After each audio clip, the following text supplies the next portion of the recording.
ce soir, pendant que tu te prépares à dormir, on t'explique simplement ce que l'école n'a pas abordé sur les géantes gazeuses, comment leur gravité façonne les orbites, comment leur champ magnétique influence l'espace autour d'elles et pourquoi cela compte pour la Terre. Tu peux te détendre et apprendre en même temps. Endors-toi avec l'idée d'avoir compris quelque chose de nouveau, sans effort. Ce soir, nous n'allons pas parler des planètes rocheuses que vous connaissez peut-être déjà, ces mondes solides où l'on pourrait, en théorie, poser le pied. Non, ce soir, nous voyageons vers des endroits bien plus étranges, bien plus vastes, des mondes qui défient notre compréhension même de ce qu'est une planète. Nous allons vers les géantes gazeuses, ces colosses silencieux qui tournent dans les régions extérieures de notre système solaire, là où la lumière du soleil devient faible et où le froid règne en maître absolu. Jupiter, Saturne, Uranus et Neptune. Vous avez sans doute entendu ces noms des dizaines de fois à l'école, vu leurs images dans des manuels scolaires ou sur des écrans. Mais ce qu'on ne vous a probablement jamais dit, c'est à quel point ces mondes sont profondément, viscéralement étranges. Ce ne sont pas simplement de grandes planètes, ce sont des univers à part entière, des laboratoires de physique extrême, des endroits où les règles que nous connaissons sur Terre se plient, tordent et parfois se brisent complètement. Imaginez un instant que vous pourriez voyager vers l'une de ces planètes.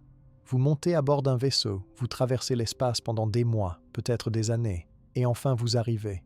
Vous vous approchez, et la première chose qui vous frappe, c'est la taille. Jupiter, la plus grande de toutes, est si vaste que l'on pourrait y placer plus de 1000 terres à l'intérieur. 1000. Prenez un moment pour laisser ce chiffre s'installer. Toutes les montagnes, tous les océans, toutes les villes, tous les déserts de notre planète pourraient disparaître dans Jupiter plus de 1000 fois et il resterait encore de la place. Et pourtant, malgré cette masse colossale, Jupiter n'a pas de surface, pas de sol sur lequel vous pourriez atterrir, pas de plage, pas de montagne, pas de vallée, seulement des couches et des couches de gaz qui deviennent de plus en plus denses, de plus en plus chaudes, de plus en plus étranges à mesure que vous descendez. C'est là que commence l'étrangeté. Lorsque nous pensons à une planète, nous imaginons instinctivement quelque chose de solide, quelque chose sur lequel on peut se tenir. Mars a des plaines poussiéreuses. Vénus a une surface brûlante cachée sous des nuages d'acide sulfurique. Même Mercure, petit et tourmenté, possède un sol fait de roches. Mais les géantes gazeuses ne vous offrent rien de tel. Si vous tentiez d'atterrir sur Jupiter, votre vaisseau commencerait à descendre à travers les nuages. D'abord, vous traverseriez les couches supérieures, froides et composées principalement d'hydrogène et d'hélium. L'atmosphère serait turbulente, agitée par des vents qui soufflent à des centaines de kilomètres par heure. Vous passeriez près de tempêtes plus grandes que la Terre elle-même, des tourbillons de gaz colorés qui tournent depuis des siècles, peut-être depuis des millénaires. Puis, en descendant plus profondément, la pression augmenterait. Lentement d'abord, puis de manière exponentielle. L'atmosphère deviendrait plus dense. L'air autour de vous se transformerait en quelque chose de plus épais, presque liquide. La température grimperait. La lumière du soleil, déjà faible à cette distance, disparaîtrait complètement, avalée par les couches infinies de gaz au-dessus de vous. Vous seriez plongé dans une obscurité totale, traversant un monde sans repères, sans haut ni bas clairement défini, et vous continueriez à tomber. Kilomètre après kilomètre, la pression écraserait votre vaisseau. L'hydrogène autour de vous changerait d'état, passant de gaz à quelque chose d'étrange, un liquide métallique qui conduit l'électricité comme le ferait du mercure terrestre. À ce stade, vous seriez si profondément à l'intérieur de Jupiter que vous ne pourriez plus jamais remonter. La gravité vous tirerait vers le centre et la chaleur, intense comme celle d'un four, ferait fondre n'importe quel matériau connu. Et puis, peut-être, au tout centre de Jupiter, il y aurait quelque chose de solide. Peut-être. Les scientifiques pensent qu'il pourrait exister un noyau rocheux, une graine de pierre et de métal enfouie sous des dizaines de milliers de kilomètres de gaz et de liquide. Mais personne ne le sait avec certitude. Personne n'a jamais vu le cœur de Jupiter. Personne ne le verra probablement jamais. C'est un secret gardé par des couches d'atmosphère si épaisses, si denses, que même la lumière ne peut les traverser. Voilà ce que l'école ne vous a jamais vraiment expliqué. Elle vous a montré des images de Jupiter avec ses bandes colorées et sa grande tache rouge, et elle vous a dit que c'était une géante gazeuse. Mais elle ne vous a pas fait ressentir l'étrangeté absolue de ce concept. Un monde sans surface. Un monde où l'atmosphère devient océan, où l'océan devient métal, où le métal devient peut-être roche. Tout cela sans frontières claires, sans ligne de démarcation. Maintenant, avant d'aller plus loin dans les profondeurs de ces mondes, j'aimerais savoir où vous vous trouvez en ce moment. Êtes-vous allongé dans votre lit, les lumières éteintes, cherchant le sommeil? Êtes-vous assis près d'une fenêtre, regardant la nuit dehors? Ou peut-être écoutez-vous ceci pendant un long voyage, les paysages défilant autour de vous? Où que vous soyez, quelle que soit l'heure, je suis heureux que vous soyez ici. Si ce genre de réflexion lente, cette exploration tranquille de l'immensité vous plaît, n'hésitez pas à laisser un like ou à vous abonner. Cela aide ce petit signal à atteindre d'autres esprits curieux.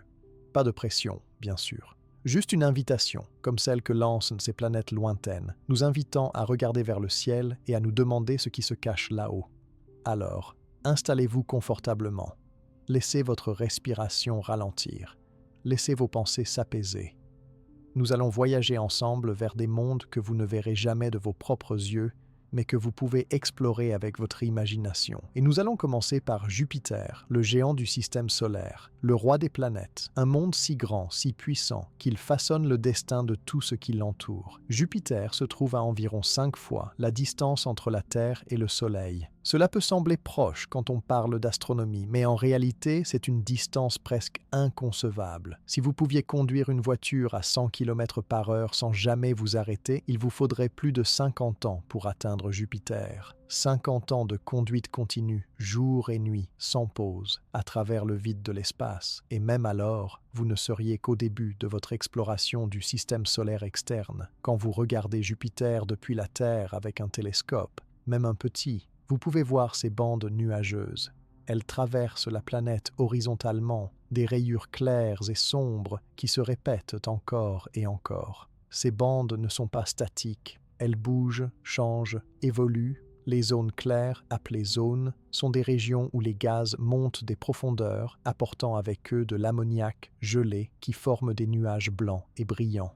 Les bandes sombres, appelées ceintures, sont des endroits où les gaz redescendent, emportant avec eux des composés chimiques plus complexes qui donnent à ces régions leur teinte brune, orangée et rougeâtre. Mais ce qui crée vraiment ces couleurs reste un mystère. Oui, nous savons que l'ammoniac, le méthane et d'autres composés jouent un rôle. Mais les teintes précises, les rouges profonds, les bruns riches, les oranges éclatants, proviennent probablement de molécules organiques complexes, créées par la lumière du Soleil et les éclairs dans l'atmosphère de Jupiter.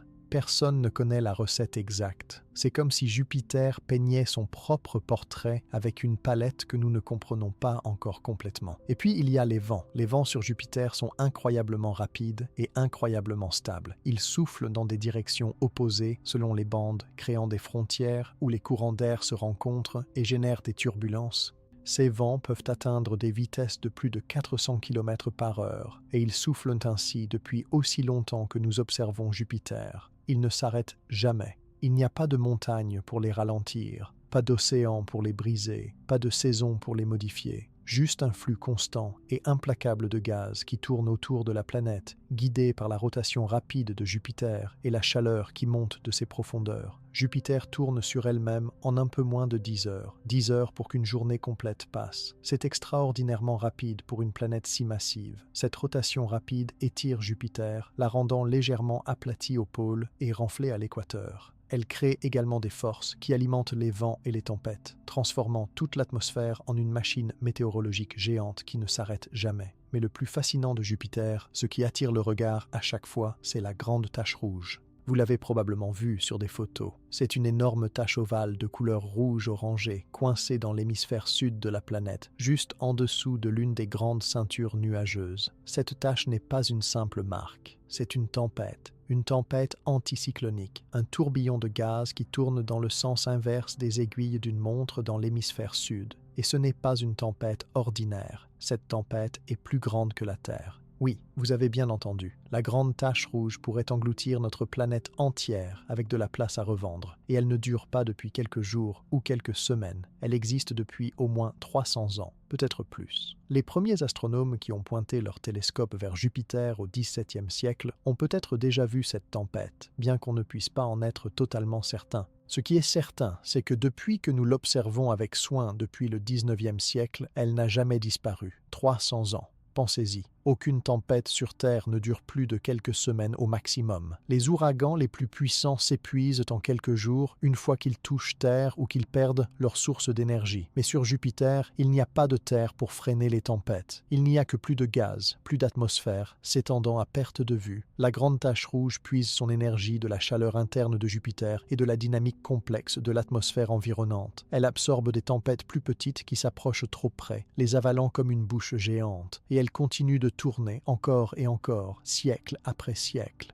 Mais elle n'est pas éternelle. Les observations récentes montrent que la grande tache rouge rétrécit. Il y a 150 ans, elle était presque 3 fois plus grande qu'aujourd'hui. Lentement, au fil des décennies, elle perd de sa taille. Personne ne sait exactement pourquoi. Peut-être que les conditions dans l'atmosphère de Jupiter changent. Peut-être que la tempête perd lentement son équilibre énergétique. Un jour, dans peut-être quelques décennies ou quelques siècles, elle pourrait disparaître complètement. Et ce serait la fin d'une des caractéristiques les plus emblématiques du système solaire, un monument naturel qui aura existé plus longtemps que n'importe quelle civilisation humaine. Mais Jupiter ne se résume pas à sa grande tache rouge. Partout sur la planète, il y a des tempêtes plus petites, des tourbillons blancs, des ovales bruns, des régions de turbulence qui éclatent et disparaissent. L'atmosphère entière est un chaos organisé, un balai de vent et de nuages qui dansent selon des règles que nous commençons seulement à comprendre. Des sondes spatiales comme Juno, qui orbitent actuellement autour de Jupiter, nous envoient des images d'une beauté époustouflante.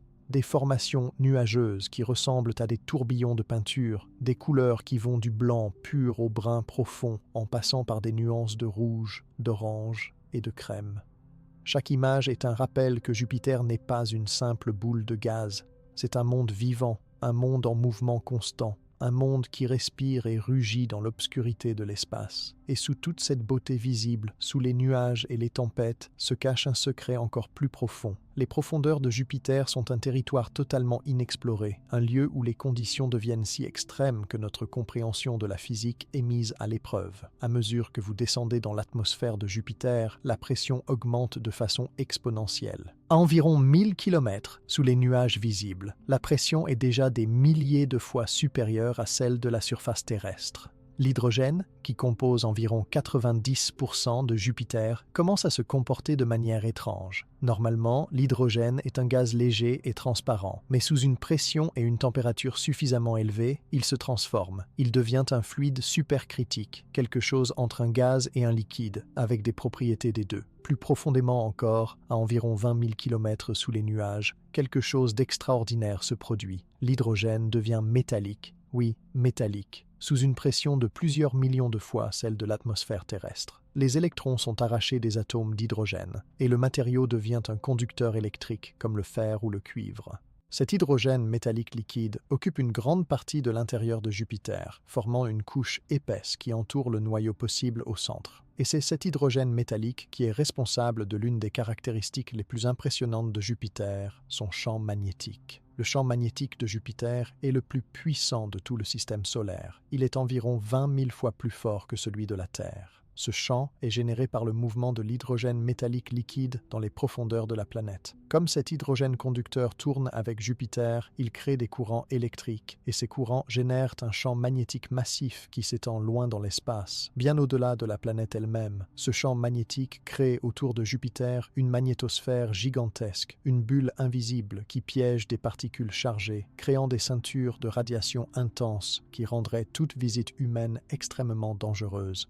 Si vous vous approchiez trop de Jupiter sans protection adéquate, vous seriez bombardé par des niveaux de radiation qui seraient mortels en quelques minutes. C'est un rappel que ces mondes géants ne sont pas accueillants. Ils sont beaux de loin, mais de près, ils sont mortels. Pourtant, cette magnétosphère crée aussi quelque chose de magnifique, des aurores. Tout comme sur Terre, les particules chargées qui suivent les lignes du champ magnétique de Jupiter plongent vers les pôles, où elles entrent en collision avec l'atmosphère, créant des lumières brillantes et dansantes. Les aurores de Jupiter sont bien plus grandes et bien plus intenses que celles de la Terre. Elles brillent principalement dans l'ultraviolet, invisibles à l'œil humain, mais les télescopes spatiaux comme Hubble les capturent dans toute leur splendeur. La grande tache rouge de Jupiter est devenue, avec le temps, une sorte d'icône, un symbole de la puissance et de la permanence de cette planète géante. Mais ce que beaucoup ignorent, c'est que cette tempête n'est pas la seule de son genre. Elle n'est même pas la seule tempête massive sur Jupiter en ce moment même. Partout autour de la planète, d'autres tourbillons tournent, certains presque aussi grands, d'autres plus petits, mais tout aussi violents. Il y a des ovales blancs, des structures anticycloniques plus petites qui apparaissent et disparaissent au fil des décennies. Il y a des régions de turbulence où les vents se heurtent avec une force inimaginable, créant des motifs qui ressemblent à des œuvres d'art abstraites. Si vous pouviez survoler Jupiter et regarder vers le bas, vous verriez un paysage de nuages en perpétuel mouvement, un océan de gaz agité par des courants qui ne connaissent aucun repos. Chaque bande nuageuse, chaque zone colorée est une frontière entre des vents qui soufflent dans des directions opposées, et à ces frontières, le chaos règne.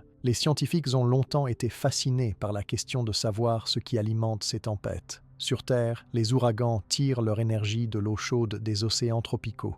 Lorsque l'eau s'évapore, elle libère de la chaleur dans l'atmosphère et cette chaleur alimente la tempête, la faisant tourner de plus en plus vite. Mais les ouragans terrestres ont une limite. Une fois qu'ils touchent terre ou qu'ils se déplacent au-dessus d'eau plus froide, ils perdent leur source d'énergie et commencent à s'affaiblir. Sur Jupiter, il n'y a pas de terre. Il n'y a pas de température de surface qui varie selon les saisons. Alors d'où vient l'énergie? La réponse est double. D'une part, Jupiter reçoit encore un peu de lumière du Soleil, et même si cette lumière est faible, elle réchauffe l'atmosphère supérieure, créant des différences de température qui alimentent les vents.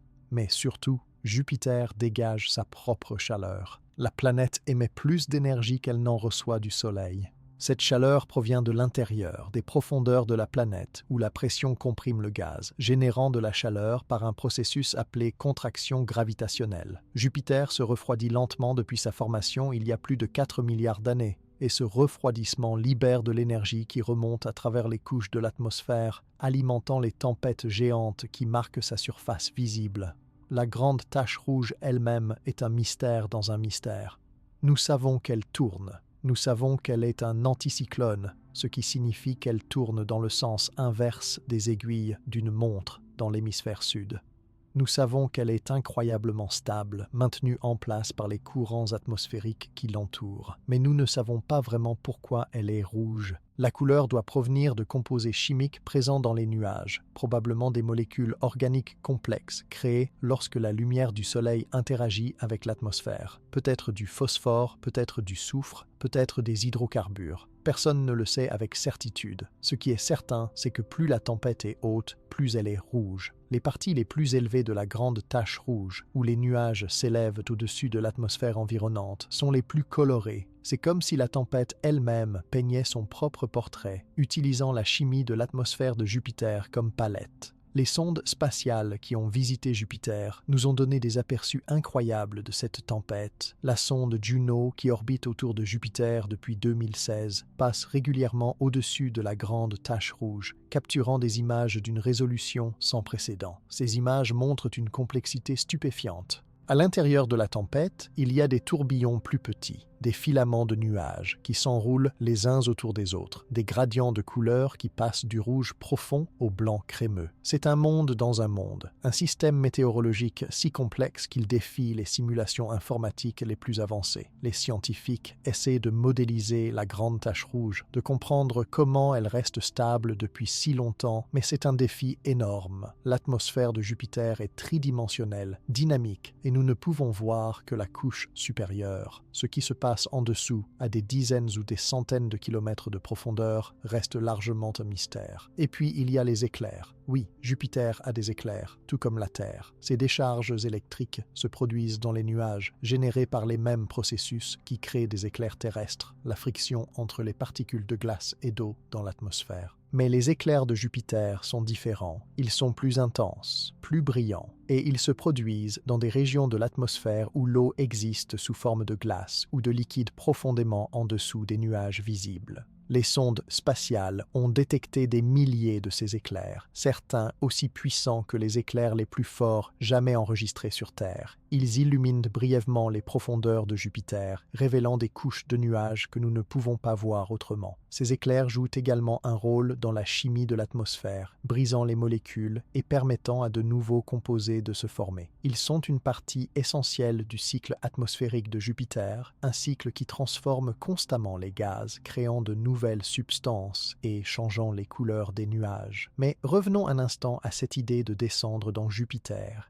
Imaginez que vous soyez dans un vaisseau hypothétique, indestructible, capable de résister à n'importe quelle pression et n'importe quelle température. Vous commencez votre descente depuis l'espace, passant d'abord à travers la magnétosphère de Jupiter, cette zone invisible remplie de particules chargées et de radiation. Votre vaisseau est bombardé par des électrons et des protons se déplaçant à des vitesses proches de celles de la lumière. Vous traversez cette zone dangereuse et vous entrez dans l'atmosphère supérieure. Ici, les températures sont extrêmement froides, descendant jusqu'à moins de 150 degrés Celsius. L'atmosphère est mince, presque un vide, mais elle devient rapidement plus dense à mesure que vous descendez. Vous passez à travers des couches de brume, des nuages d'ammoniac gelés qui flottent à haute altitude, donnant à Jupiter son apparence blanchâtre vue de loin. En continuant votre descente, vous entrez dans les bandes nuageuses visibles, celles que nous voyons avec nos télescopes. Ici, la température remonte lentement, approchant de 0 degrés Celsius. Les nuages sont épais, composés de cristaux d'ammoniac, de glace d'eau et peut-être de composés à base de soufre et de phosphore. Les vents autour de vous rugissent, vous poussant latéralement à des centaines de kilomètres par heure. Vous êtes secoué par la turbulence, ballotté par des courants ascendants et descendants. Vous passez près de la grande tache rouge et vous voyez l'intérieur de la tempête, des murs de nuages qui s'élèvent comme des tours, des tourbillons qui semblent sans fin. Les couleurs sont encore plus vives de près, des rouges profonds et des oranges éclatants, des nuances que vous n'aviez jamais vues auparavant. Puis vous descendez plus profondément, en dessous de la couche nuageuse visible. L'obscurité vous enveloppe. La lumière du soleil ne pénètre plus ici. La seule illumination provient des éclairs occasionnels qui illuminent brièvement les nuages autour de vous, révélant des paysages atmosphériques étranges et éphémères. La pression augmente rapidement. Vous êtes maintenant à plusieurs dizaines de kilomètres sous la couche visible et la pression est déjà 100 fois celle de la surface terrestre. La température monte à plusieurs centaines de degrés. L'atmosphère devient plus dense, presque comme de l'eau. Vous ne tombez plus, vous coulez, descendant à travers un fluide épais et chaud. À 100 km de profondeur, la pression est de 1000 atmosphères. La température dépasse les 1000 degrés Celsius. Autour de vous, l'hydrogène et l'hélium sont dans un état que nous ne rencontrons jamais sur Terre, un fluide supercritique où il n'y a plus de distinction claire entre gaz et liquide. Vous continuez à descendre et les conditions deviennent de plus en plus extrêmes. À 1000 km de profondeur, la pression est de centaines de milliers d'atmosphères. La température est de plusieurs milliers de degrés. Vous êtes maintenant dans un monde qui ressemble plus à l'intérieur d'une étoile qu'à une planète. Et pourtant, vous n'êtes qu'au début de votre voyage vers le centre de Jupiter. À 20 000 km de profondeur, vous atteignez une transition extraordinaire. La pression est maintenant de plusieurs millions d'atmosphères, et l'hydrogène autour de vous change de nature. Il devient un métal liquide, un fluide argenté qui conduit l'électricité. Cette couche d'hydrogène métallique s'étend sur des dizaines de milliers de kilomètres, formant la majeure partie de l'intérieur de Jupiter. Vous descendez à travers ce métal liquide, la température montant à des dizaines de milliers de degrés. C'est un enfer, un lieu où aucune matière que nous connaissons ne pourrait survivre. Et finalement, peut-être, vous atteignez le cœur de Jupiter. Là, sous une pression inimaginable et une chaleur insoutenable, il pourrait y avoir un noyau solide, une graine de roche et de métal, peut-être de la taille de la Terre, ou peut-être plus grande. Personne ne le sait. Les modèles informatiques suggèrent qu'un tel noyau pourrait exister, mais nous ne pouvons pas en être sûrs. C'est le secret le plus profond de Jupiter, caché sous des couches et des couches de matière que nous ne pourrons probablement jamais explorer directement. Mais Jupiter n'est pas seul. Cette planète géante est accompagnée par une famille de lunes, des dizaines et des dizaines de satellites qui orbitent autour d'elle. Certains sont minuscules, à peine plus que des rochers capturés par la gravité de Jupiter. D'autres sont gigantesques, des mondes à part entière, aussi intéressants et complexes que n'importe quelle planète. Les 4 plus grandes lunes de Jupiter sont appelées les lunes galiléennes, en l'honneur de Galilée qui les a découvertes en 1610. Ce sont Io, Europe, Ganymède et Callisto. Chacune de ces lunes est unique, chacune raconte sa propre histoire, et ensemble, elles forment un système miniature, un système solaire autour de Jupiter. Io, la lune la plus proche de Jupiter, est le monde le plus volcaniquement actif du système solaire. Sa surface est couverte de volcans qui crachent du soufre et du dioxyde de soufre, créant un paysage jaune, orange et rouge qui ressemble à une pizza cosmique. Cette activité volcanique est alimentée par les forces de marée de Jupiter. La gravité immense de la planète étire et comprime Io à mesure que la Lune orbite, générant une chaleur intense à l'intérieur.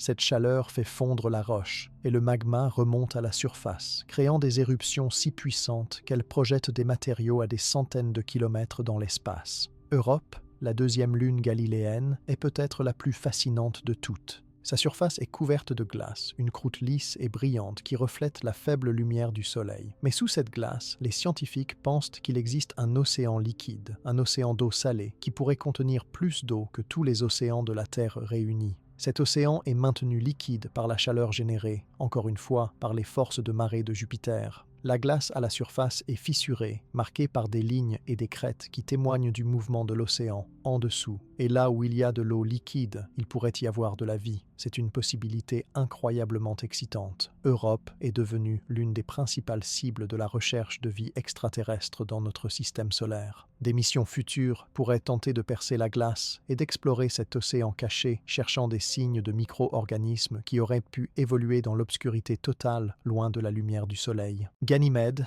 la troisième lune, est la plus grande lune du système solaire, plus grande même que la planète Mercure. Elle possède un champ magnétique propre, le seul satellite du système solaire à en avoir un. Sa surface est un mélange de terrains anciens et cratérisés et de régions plus jeunes, marquées par des rainures et des crêtes.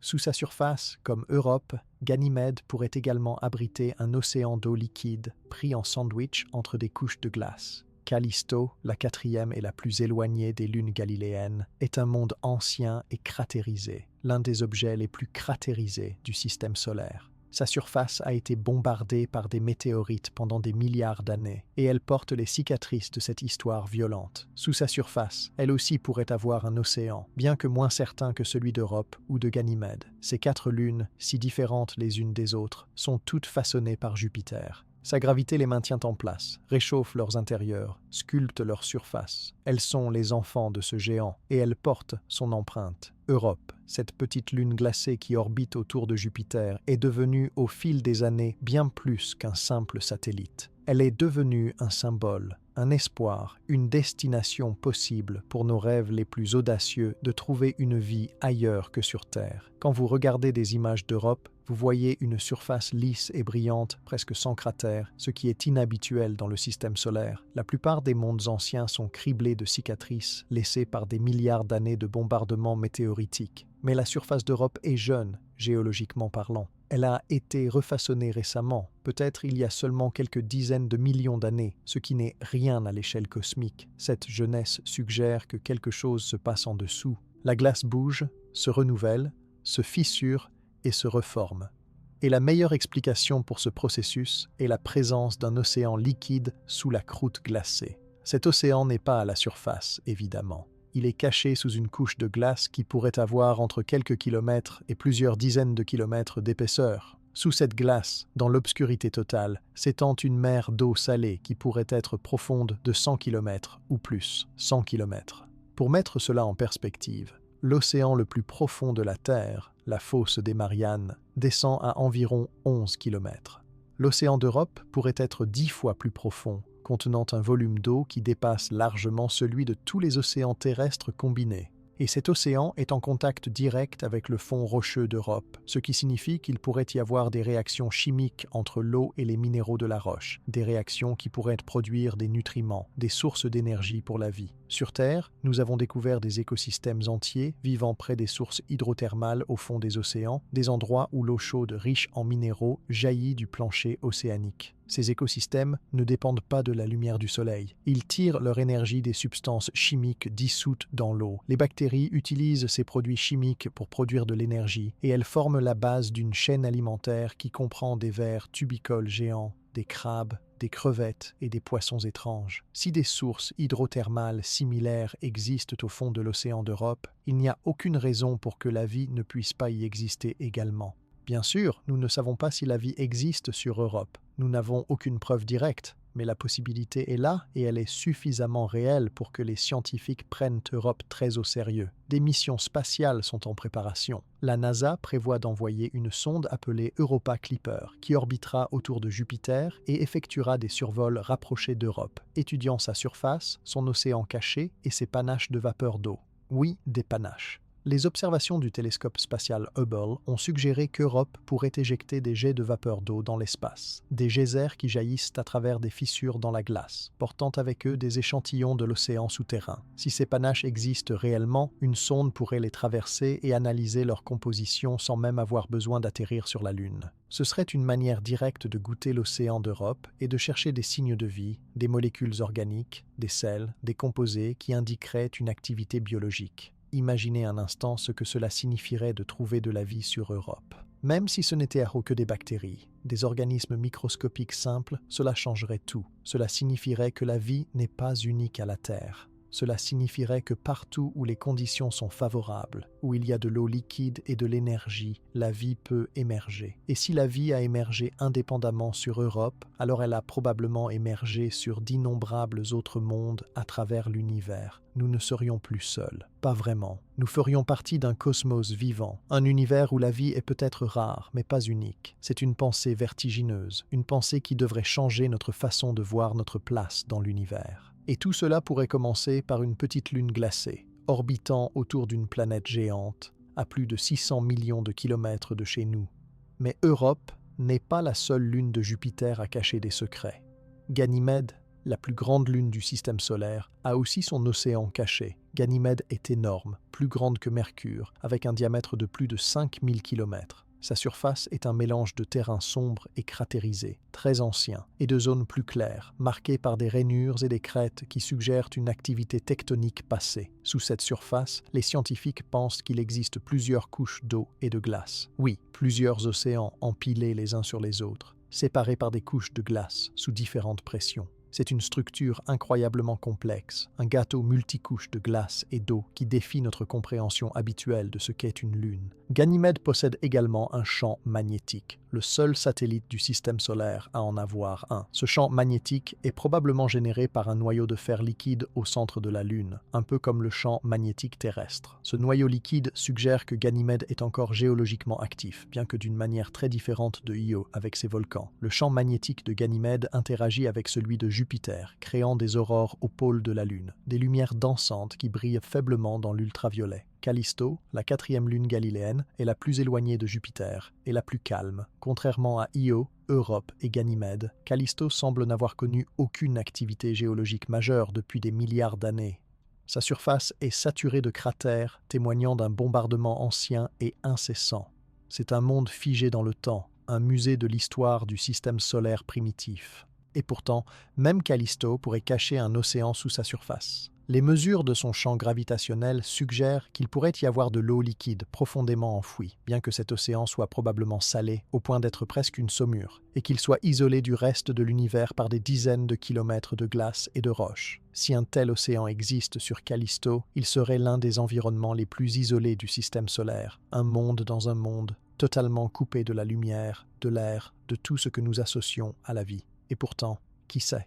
La vie trouve toujours des moyens de survivre dans les endroits les plus improbables. Ces lunes de Jupiter nous rappellent que notre système solaire est bien plus complexe et bien plus riche que nous ne l'imaginions il y a quelques décennies. Nous pensions autrefois que la vie ne pouvait exister que dans une zone très étroite autour du Soleil, là où les températures permettent à l'eau d'être liquide à la surface d'une planète. Nous appelions cela la zone habitable, et nous pensions que seule la Terre s'y trouvait, avec peut-être Mars à la limite extérieure. Mais maintenant, nous savons que l'eau liquide peut exister bien au-delà de cette zone, cachée sous des croûtes de glace, réchauffée par des forces de marée et la chaleur interne. Europe, Ganymède, Callisto et même Encelade, une lune de Saturne, nous ont montré que les océans sont peut-être communs dans le système solaire externe. Et où il y a de l'eau, il pourrait y avoir de la vie. Mais revenons à Jupiter lui-même pour un moment. Nous avons parlé de son atmosphère, de ses tempêtes, de ses profondeurs mystérieuses. Nous avons parlé de ses lunes extraordinaires. Mais il y a encore quelque chose que nous n'avons pas pleinement exploré. L'influence de Jupiter sur le reste du système solaire. Jupiter n'est pas simplement une grosse planète qui flotte dans l'espace. C'est un acteur majeur, un gardien, un protecteur et parfois un destructeur. Sa masse énorme exerce une force gravitationnelle qui se fait sentir sur des millions de kilomètres. Les astéroïdes qui dérivent trop près sont soit capturés en orbite autour de Jupiter, soit déviés vers d'autres parties du système solaire, soit même éjectés complètement hors du système. Jupiter agit comme un aspirateur cosmique, attirant vers lui les débris qui autrement pourraient venir percuter les planètes intérieures, y compris la Terre. C'est en partie grâce à Jupiter que nous sommes ici aujourd'hui. Au début de l'histoire du système solaire, il y avait beaucoup plus de débris, de rochers et de glace qui orbitaient autour du Soleil. Les planètes intérieures, y compris la Terre, ont été bombardées sans relâche pendant des centaines de millions d'années. Mais au fil du temps, Jupiter a nettoyé une grande partie de ce matériau, réduisant le nombre d'impacts catastrophiques sur Terre. Sans Jupiter, notre planète aurait peut-être été frappée par des astéroïdes si fréquemment que la vie n'aurait jamais eu le temps de se développer. Bien sûr, Jupiter n'est pas un protecteur parfait. Parfois, sa gravité envoie des objets vers l'intérieur du système solaire au lieu de les éloigner. La comète Shoemaker-Levy 9, par exemple, a été capturée par Jupiter et finalement déchirée en morceaux par les forces de marée de la planète. En 1994, ces fragments se sont écrasés sur Jupiter dans une série de collisions spectaculaires qui ont laissé des marques sombres temporaires dans l'atmosphère de la planète, visibles même avec des télescopes amateurs. C'était un rappel que Jupiter, bien qu'elle nous protège, est également une force de destruction pour tout ce qui s'approche trop près. Jupiter influence également les orbites des autres planètes. Sa gravité perturbe légèrement les trajectoires de Mars, de la Terre et même de Saturne. Ces perturbations sont petites, mais sur des millions d'années, elles s'accumulent. Elles peuvent changer l'excentricité des orbites, l'inclinaison des axes de rotation et même provoquer des variations climatiques à long terme. Sur Terre, par exemple, les cycles de Milankovitch, qui décrivent les variations de l'orbite et de l'inclinaison de notre planète, sont en partie influencés par Jupiter. Ces cycles ont joué un rôle dans les périodes glaciaires et interglaciaires qui ont marqué l'histoire de notre planète. Donc, d'une certaine manière, Jupiter a façonné non seulement l'environnement spatial autour de la Terre, mais aussi notre climat et notre histoire géologique. Et puis, il y a les Troyens. Ce sont des groupes d'astéroïdes qui partagent l'orbite de Jupiter, piégés dans des points stables appelés points de Lagrange. Il y a deux groupes principaux, un qui précède Jupiter dans son orbite et un qui le suit. Ces astéroïdes sont les vestiges de la formation du système solaire des matériaux primitifs qui n'ont jamais été incorporés dans une planète. Ils restent là, gelés dans le temps, offrant aux scientifiques une fenêtre sur le passé lointain. Des missions spatiales, comme la mission Lucy de la NASA, sont en route pour étudier ces astéroïdes troyens, espérant en apprendre davantage sur les matériaux qui ont formé les planètes il y a plus de 4 milliards d'années. Jupiter est donc bien plus qu'une simple planète. C'est un système, un écosystème gravitationnel complexe qui comprend des lunes, des anneaux minces, des champs magnétiques, des ceintures de radiation et des milliers d'astéroïdes capturés. C'est un monde qui défie nos définitions habituelles, un monde qui nous rappelle que l'univers est bien plus étrange et bien plus merveilleux que nous ne pourrions l'imaginer en restant confortablement sur Terre. Maintenant, laissons Jupiter derrière nous pour un moment et voyageons un peu plus loin dans le système solaire. À environ 10 unités astronomiques du Soleil, là où la lumière solaire est déjà 100 fois plus faible que sur Terre, se trouve Saturne. Si Jupiter est le roi des planètes, alors Saturne est sans doute la reine, un monde d'une beauté si extraordinaire qu'il captive quiconque le regarde pour la première fois à travers un télescope. Ce qui rend Saturne si spécial, bien sûr, ce sont ses anneaux. Ces anneaux sont si emblématiques qu'ils sont devenus le symbole même de Saturne, reproduit sur des milliers d'affiches, de livres et de films. Mais ce que l'école ne vous a peut-être jamais vraiment expliqué, c'est à quel point ces anneaux sont étranges, fragiles et éphémères. Ils ne sont pas une caractéristique permanente de Saturne. Ils sont jeunes, peut-être vieux de seulement quelques centaines de millions d'années, et ils disparaîtront un jour, laissant Saturne nu, sans son ornement le plus célèbre. Quand vous regardez Saturne avec un télescope, même un petit, les anneaux sont immédiatement visibles. Ils s'étendent autour de l'équateur de la planète comme un disque plat et brillant, divisé en plusieurs bandes distinctes. Les anneaux principaux sont appelés A, B et C, dans l'ordre où ils ont été découverts, et chacun a ses propres caractéristiques. L'anneau B est le plus brillant et le plus massif, rempli de particules de glace qui reflètent la lumière du Soleil. L'anneau A est un peu plus sombre, et il contient la célèbre division de Cassini, un espace sombre qui sépare les anneaux A et B. L'anneau C est plus ténu, presque transparent, et on peut voir à travers lui. Mais ce qui est vraiment fascinant, c'est ce dont sont faits ces anneaux. Ils ne sont pas solides. Ce ne sont pas des disques continus. Ils sont composés d'innombrables particules individuelles, allant de la taille de grains de poussière à celle de maisons, toutes en orbite autour de Saturne. La plupart de ces particules sont de la glace d'eau, presque pure, ce qui explique pourquoi les anneaux sont si brillants. La glace reflète très bien la lumière. D'où viennent ces particules? Personne ne le sait avec certitude, mais il existe plusieurs théories. Une possibilité est que les anneaux soient les restes d'une lune qui s'est approchée trop près de Saturne et a été déchirée par les forces de marée. Une autre possibilité est qu'ils proviennent de collisions entre des lunes ou des astéroïdes dans le voisinage de Saturne, des collisions qui ont pulvérisé les objets en millions de fragments qui se sont ensuite étalés en un disque plat. Ce qui est certain, c'est que les anneaux sont jeunes. La glace qui les compose est trop propre, trop brillante. Si les anneaux avaient existé depuis des milliards d'années, ils auraient été salis par la poussière cosmique, noircis par les micrométéorites et les rayons cosmiques. Mais ils sont encore brillants, ce qui suggère qu'ils se sont formés relativement récemment, peut-être à l'époque des dinosaures sur Terre, ou même plus récemment encore, et ils ne dureront pas éternellement. Les particules des anneaux tombent lentement vers Saturne, attirées par la gravité de la planète. Ce processus est lent, mais inexorable. Dans quelques dizaines de millions d'années, ou peut-être 100 millions d'années, les anneaux auront disparu et Saturne ressemblera à n'importe quelle autre géante gazeuse, sans ornement. Ce qui rend les anneaux encore plus fascinants, c'est leur structure. Ils ne sont pas uniformes. Ils contiennent des milliers de bandes, de divisions, de vagues et de motifs qui apparaissent et disparaissent. Certains de ces motifs sont causés par les lunes de Saturne.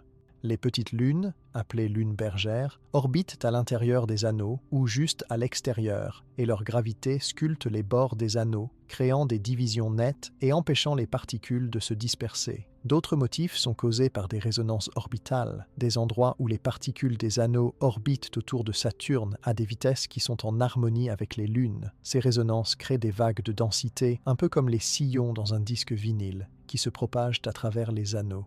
Les sondes spatiales qui ont visité Saturne, en particulier la mission Cassini qui a passé 13 ans à étudier la planète et ses lunes, ont révélé une complexité stupéfiante dans les anneaux. Des images prises par Cassini montrent des détails incroyables, des bandes tressées, des hélices créées par de petites lunes enfouies dans les anneaux, des ondes verticales qui se dressent au-dessus du plan des anneaux. Chaque image est une œuvre d'art, un témoignage de la danse gravitationnelle complexe qui se joue autour de Saturne. Mais les anneaux ne sont pas seulement beaux, ils sont aussi des laboratoires naturels pour comprendre comment les planètes se forment. Lorsque notre système solaire était jeune, il était entouré d'un disque de gaz et de poussière, un peu comme les anneaux de Saturne mais à une échelle beaucoup plus grande. À partir de ce disque, les planètes se sont formées par accrétion, les particules se collant les unes aux autres, formant des grumeaux de plus en plus gros, plus grands, jusqu'à ce qu'ils deviennent des planètes. Les anneaux de Saturne sont une version miniature de ce processus. En les étudiant, les scientifiques peuvent apprendre comment les particules interagissent, comment elles s'accumulent, comment la gravité et les collisions façonnent les structures. C'est une fenêtre sur le passé, une manière de voir comment notre propre planète a pu se former il y a plus de 4 milliards d'années. Saturne elle-même, en tant que planète, ressemble beaucoup à Jupiter. C'est une autre géante gazeuse, principalement composée d'hydrogène et d'hélium, avec une atmosphère épaisse marquée par des bandes nuageuses et des tempêtes. Mais Saturne est moins dense que Jupiter. En fait, Saturne est la seule planète du système solaire dont la densité moyenne est inférieure à celle de l'eau. Si vous pouviez trouver un océan assez grand, Saturne flotterait. C'est une pensée amusante, même si évidemment impossible en pratique. L'atmosphère de Saturne est plus calme que celle de Jupiter. Les tempêtes y sont moins fréquentes et moins intenses, bien que de temps en temps des tempêtes géantes éclatent. Une de ces tempêtes, appelée la Grande Tache Blanche, apparaît environ tous les 30 ans, lorsque Saturne atteint l'été dans son hémisphère nord. C'est une tempête massive qui peut s'étendre sur des milliers de kilomètres, perturbant les bandes nuageuses et créant des tourbillons visibles même avec des télescopes terrestres. La dernière Grande Tache Blanche a été observée en 2010 et elle a duré plusieurs mois avant de se dissiper lentement. Ces tempêtes sont probablement alimentées par la chaleur interne de Saturne, tout comme les tempêtes de Jupiter, mais leur mécanisme exact reste un mystère. Les vents sur Saturne sont également impressionnants, Près de l'équateur, ils soufflent à plus de 1800 km par heure, ce qui en fait certains des vents les plus rapides du système solaire. Ces vents circulent autour de la planète dans la même direction que la rotation de Saturne, créant un courant jet équatorial puissant qui n'a pas d'équivalent sur Terre. Pourquoi ces vents sont-ils si rapides? Encore une fois, nous ne le savons pas vraiment. Cela a probablement à voir avec la rotation rapide de Saturne, qui tourne sur elle-même en un peu plus de 10 heures, et avec la distribution de la chaleur dans l'atmosphère. Mais les détails nous échappent encore. Comme Jupiter, Saturne possède un champ magnétique, bien qu'il soit plus faible. Ce champ est généré par le mouvement de l'hydrogène métallique liquide dans les profondeurs de la planète. Tout comme sur Jupiter, la magnétosphère de Saturne est vaste, s'étendant bien au-delà des anneaux et englobant plusieurs des lunes de la planète. Cette magnétosphère interagit avec les anneaux et les lunes de manière complexe. Les particules des anneaux, par exemple, créent un tore de plasma autour de Saturne, un anneau de particules chargées qui suit l'orbite des anneaux. Les lunes, en particulier Encelade, contribuent également à ce plasma en éjectant de l'eau dans l'espace, comme nous le verrons bientôt. Et tout comme Jupiter, Saturne a des aurores. Elles se produisent près des pôles, où les particules chargées suivent les lignes du champ magnétique et plongent dans l'atmosphère, créant des lumières brillantes. Les aurores de Saturne sont particulièrement intéressantes car elles sont influencées non seulement par le vent solaire, mais aussi par les lunes de Saturne. Encelade, par exemple, éjecte de la vapeur d'eau qui devient ionisée dans la magnétosphère de Saturne et ces ions contribuent aux aurores. C'est une interaction complexe entre la planète, ses lunes et son environnement magnétique, une danse qui se joue à des centaines de milliers de kilomètres. Maintenant, parlons des lunes de Saturne. Saturne possède plus de 80 lunes connues, allant de minuscules fragments de roches à des mondes aussi grands que des planètes. La plus grande et la plus fascinante de toutes est Titan, une lune si extraordinaire qu'elle mérite sa propre discussion approfondie.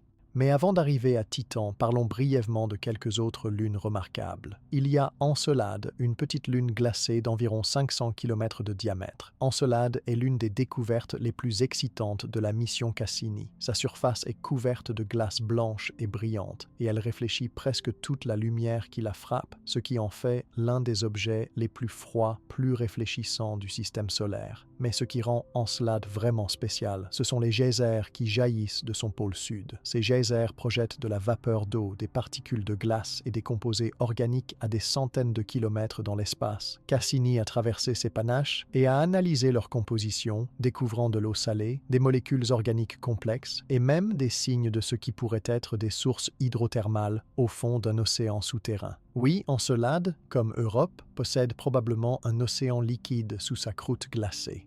Cet océan est en contact avec le fond rocheux de la Lune, ce qui signifie qu'il pourrait y avoir des réactions chimiques qui produisent de l'énergie et des nutriments. C'est un autre endroit dans le système solaire où la vie pourrait potentiellement exister. Et le meilleur, c'est que nous n'avons même pas besoin d'atterrir sur Encelade pour échantillonner son océan. Nous pouvons simplement traverser les panaches et analyser ce qu'ils contiennent. C'est incroyablement pratique, et cela fait d'Encelade une cible de choix pour de futures missions de recherche de vie. Il y a aussi Mimas, une lune qui ressemble étrangement à l'étoile de la mort de Star Wars. Mimas possède un énorme cratère d'impact, appelé Herschel, qui couvre environ un tiers de son diamètre. L'impact qui a créé ce cratère a failli détruire Mimas complètement, et il a laissé des fractures et des fissures de l'autre côté de la Lune. Mimas est un rappel que le système solaire est un endroit violent, où les collisions peuvent façonner et détruire des mondes. Rhea, une autre lune de Saturne, est plus grande et plus ancienne. Sa surface est cratérisée et glacée, marquée par des milliards d'années d'impact. Rhea pourrait également avoir un système d'anneaux ténus, bien que cela n'ait pas été confirmé. Si c'est le cas, ce serait la première lune du système solaire à posséder ses propres anneaux, une découverte fascinante. Titan, la plus grande lune de Saturne, est un monde à part. C'est la seule lune du système solaire à posséder une atmosphère dense, et cette atmosphère est si épaisse qu'elle cache complètement la surface de la Lune. Quand vous regardez Titan avec un télescope, vous ne voyez qu'une sphère orangée brumeuse, sans aucun détail de surface visible. Mais sous cette brume se cache un monde d'une étrangeté extraordinaire, un monde qui ressemble peut-être à la Terre primitive, il y a des milliards d'années, avant que la vie n'émerge. L'atmosphère de Titan est principalement composée d'azote, tout comme l'atmosphère terrestre. Mais au lieu d'oxygène, l'air de Titan contient du méthane et de l'éthane, des hydrocarbures qui sur Terre sont des gaz, mais qui sur Titan peuvent exister sous forme liquide en raison des températures extrêmement froides. La température à la surface de Titan est d'environ moins 180 degrés Celsius, suffisamment froide pour que le méthane se comporte comme l'eau sur Terre. Il peut s'évaporer, former des nuages, tomber sous forme de pluie et s'accumuler dans des lacs et des mers. Oui, Titan possède des lacs et des mers, mais ce ne sont pas des étendues d'eau. Ce sont des étendues de méthane et d'éthane liquide, des hydrocarbures qui remplissent des bassins et des dépressions à la surface de la Lune. La mission Cassini, avec son module Huygens, qui s'est posé sur Titan en 2005, nous a donné nos premiers aperçus directs de ce monde étrange. Les images renvoyées par Huygens montrent une surface brumeuse, couverte de rochers arrondis qui sont probablement de la glace d'eau aussi dure que de la pierre à ces températures. Le sol est sombre, peut-être composé de composés organiques complexes qui se sont accumulés au fil des millénaires. Au loin, des collines se profilent et des canaux de drainage sont visibles, creusés par des rivières de méthane liquide qui ont coulé dans le passé, peut-être récemment. Titan a un cycle météorologique, tout comme la Terre, mais au lieu du cycle de l'eau, c'est un cycle du méthane. Le méthane s'évapore de la surface, monte dans l'atmosphère, se condense en nuages et retombe sous forme de pluie. Cette pluie alimente des rivières qui se jettent dans des lacs et des mers, principalement concentrées près du pôle nord de Titan. Ces mers sont vastes. La plus grande, appelée Kraken-mer, est plus grande que la mer Caspienne sur Terre. Imaginez vous tenir au bord de cette mer, regardant une étendue sombre de méthane liquide s'étirer jusqu'à l'horizon, sous un ciel orangé épais, avec Saturne suspendu énorme et silencieux au-dessus de vous, à moitié caché par les nuages. Mais ce qui rend Titan vraiment fascinant pour les scientifiques, c'est son potentiel pour la vie. Pas une vie comme nous la connaissons, bien sûr. Les températures sont beaucoup trop froides pour l'eau liquide, et sans eau, la vie telle que nous la connaissons ne peut pas exister, mais peut-être qu'une forme de vie différente pourrait exister. Une vie basée sur des hydrocarbures plutôt que sur l'eau, utilisant le méthane comme solvant au lieu de l'eau. C'est une idée spéculative, et il n'y a aucune preuve que de telles formes de vie existent. Mais Titan nous offre un laboratoire naturel pour explorer cette possibilité. Sa chimie est incroyablement riche et complexe.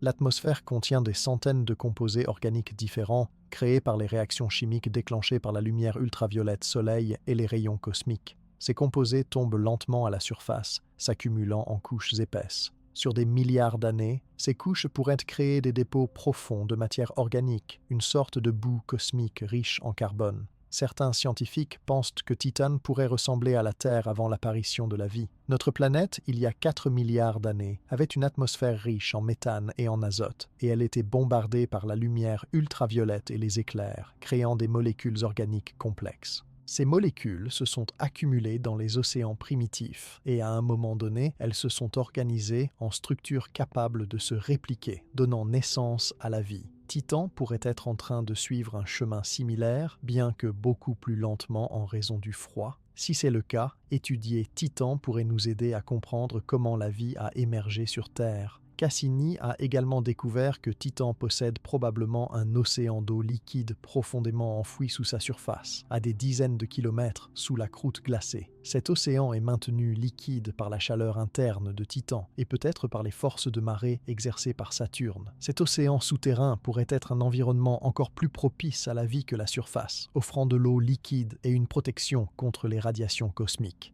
Donc Titan pourrait avoir 2 environnements potentiellement habitables, un à la surface avec ses lacs de méthane et un en profondeur avec son océan d'eau. C'est un monde de possibilités, un monde qui défie nos attentes à chaque tournant. Les scientifiques rêvent de retourner sur Titan avec une mission plus ambitieuse. La NASA prévoit d'envoyer un drone appelé Dragonfly qui volera dans l'atmosphère épaisse de Titan, se posant sur différents sites pour analyser la chimie de la surface et rechercher des signes de vie ou de processus prébiotiques. Dragonfly devrait arriver sur Titan dans les années 2030, et ce sera la première fois qu'un engin volant explorera un autre monde. Imaginez un drone se déplaçant au-dessus des dunes de sable organique de Titan, survolant des lacs de méthane, atterrissant près de cratères d'impact pour collecter des échantillons. Ce sera une aventure extraordinaire, une exploration d'un monde qui semble tout droit sorti de la science-fiction. Mais Titan n'est pas la seule lune de Saturne qui mérite notre attention. Il y a aussi Japet, une lune étrange avec une surface divisée en deux hémisphères, l'un brillant comme de la neige, l'autre sombre comme du charbon. Cette dichotomie est l'une des plus grandes énigmes de Saturne. Personne ne sait exactement pourquoi un côté de Japet est si sombre et l'autre si clair. La meilleure explication est que le côté sombre est couvert de matière organique sombre qui provient peut-être d'autres lunes de Saturne, emportées par des impacts de micrométéorites. Mais cette explication ne satisfait pas tout le monde et le mystère persiste. Japet possède également une crête équatoriale, une chaîne de montagnes qui s'étend tout autour de la Lune le long de son équateur.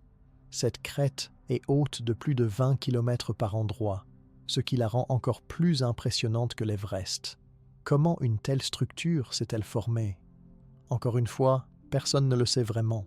Peut-être que Japet tournait beaucoup plus rapidement dans le passé, et la force centrifuge a créé un renflement à l'équateur qui s'est ensuite solidifié. Ou peut-être que c'est le reste d'un anneau qui s'est effondré sur la Lune. C'est un autre mystère saturnien qui attend d'être résolu. Saturne et ses lunes nous montrent que le système solaire est rempli de surprises. Chaque monde que nous explorons révèle quelque chose d'inattendu, quelque chose qui défie nos théories et nous oblige à repenser ce que nous savons. Les anneaux de Saturne, fragiles et éphémères, nous rappellent que même les structures les plus belles sont temporaires. Titan, avec ses lacs de méthane et son atmosphère épaisse, nous montre que des mondes habitables peuvent exister sous des formes que nous n'aurions jamais imaginées. Encelade, avec ses geysers et son océan caché, nous donne espoir que la vie pourrait se cacher dans les endroits les plus inattendus, et nous ne sommes pas encore au bout de notre voyage. Il reste deux géantes gazeuses à explorer, deux mondes encore plus éloignés, encore plus froids, encore plus mystérieux. Uranus et Neptune, les géants de glace, les planètes oubliées, les mondes que nous avons à peine commencé à comprendre. Mais avant de voyager vers ces confins glacés du système solaire, prenons un moment pour apprécier Saturne. Imaginez-vous en orbite autour de cette planète magnifique, regardant les anneaux s'étendre devant vous, brillant dans la faible lumière du soleil.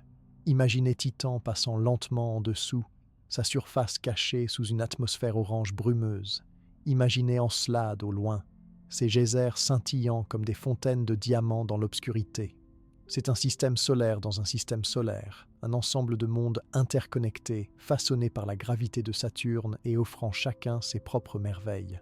Saturne nous rappelle que la beauté existe même dans les endroits les plus froids et les plus éloignés de l'univers, et que partout où nous regardons, il y a des histoires qui attendent d'être racontées. À mesure que nous voyageons plus loin du Soleil, au-delà de l'orbite de Saturne, nous entrons dans une région du système solaire où peu de sondes spatiales se sont aventurées. Ici, la lumière du Soleil est si faible qu'elle ne fournit presque aucune chaleur. Les températures plongent à des niveaux qui rendraient même les hivers les plus rigoureux de la Terre semblables à une journée d'été. Et c'est dans cette région froide et sombre que nous trouvons Uranus, la troisième plus grande planète du système solaire, et sans doute l'une des plus étranges. Uranus est souvent appelée la planète couchée, et pour une bonne raison.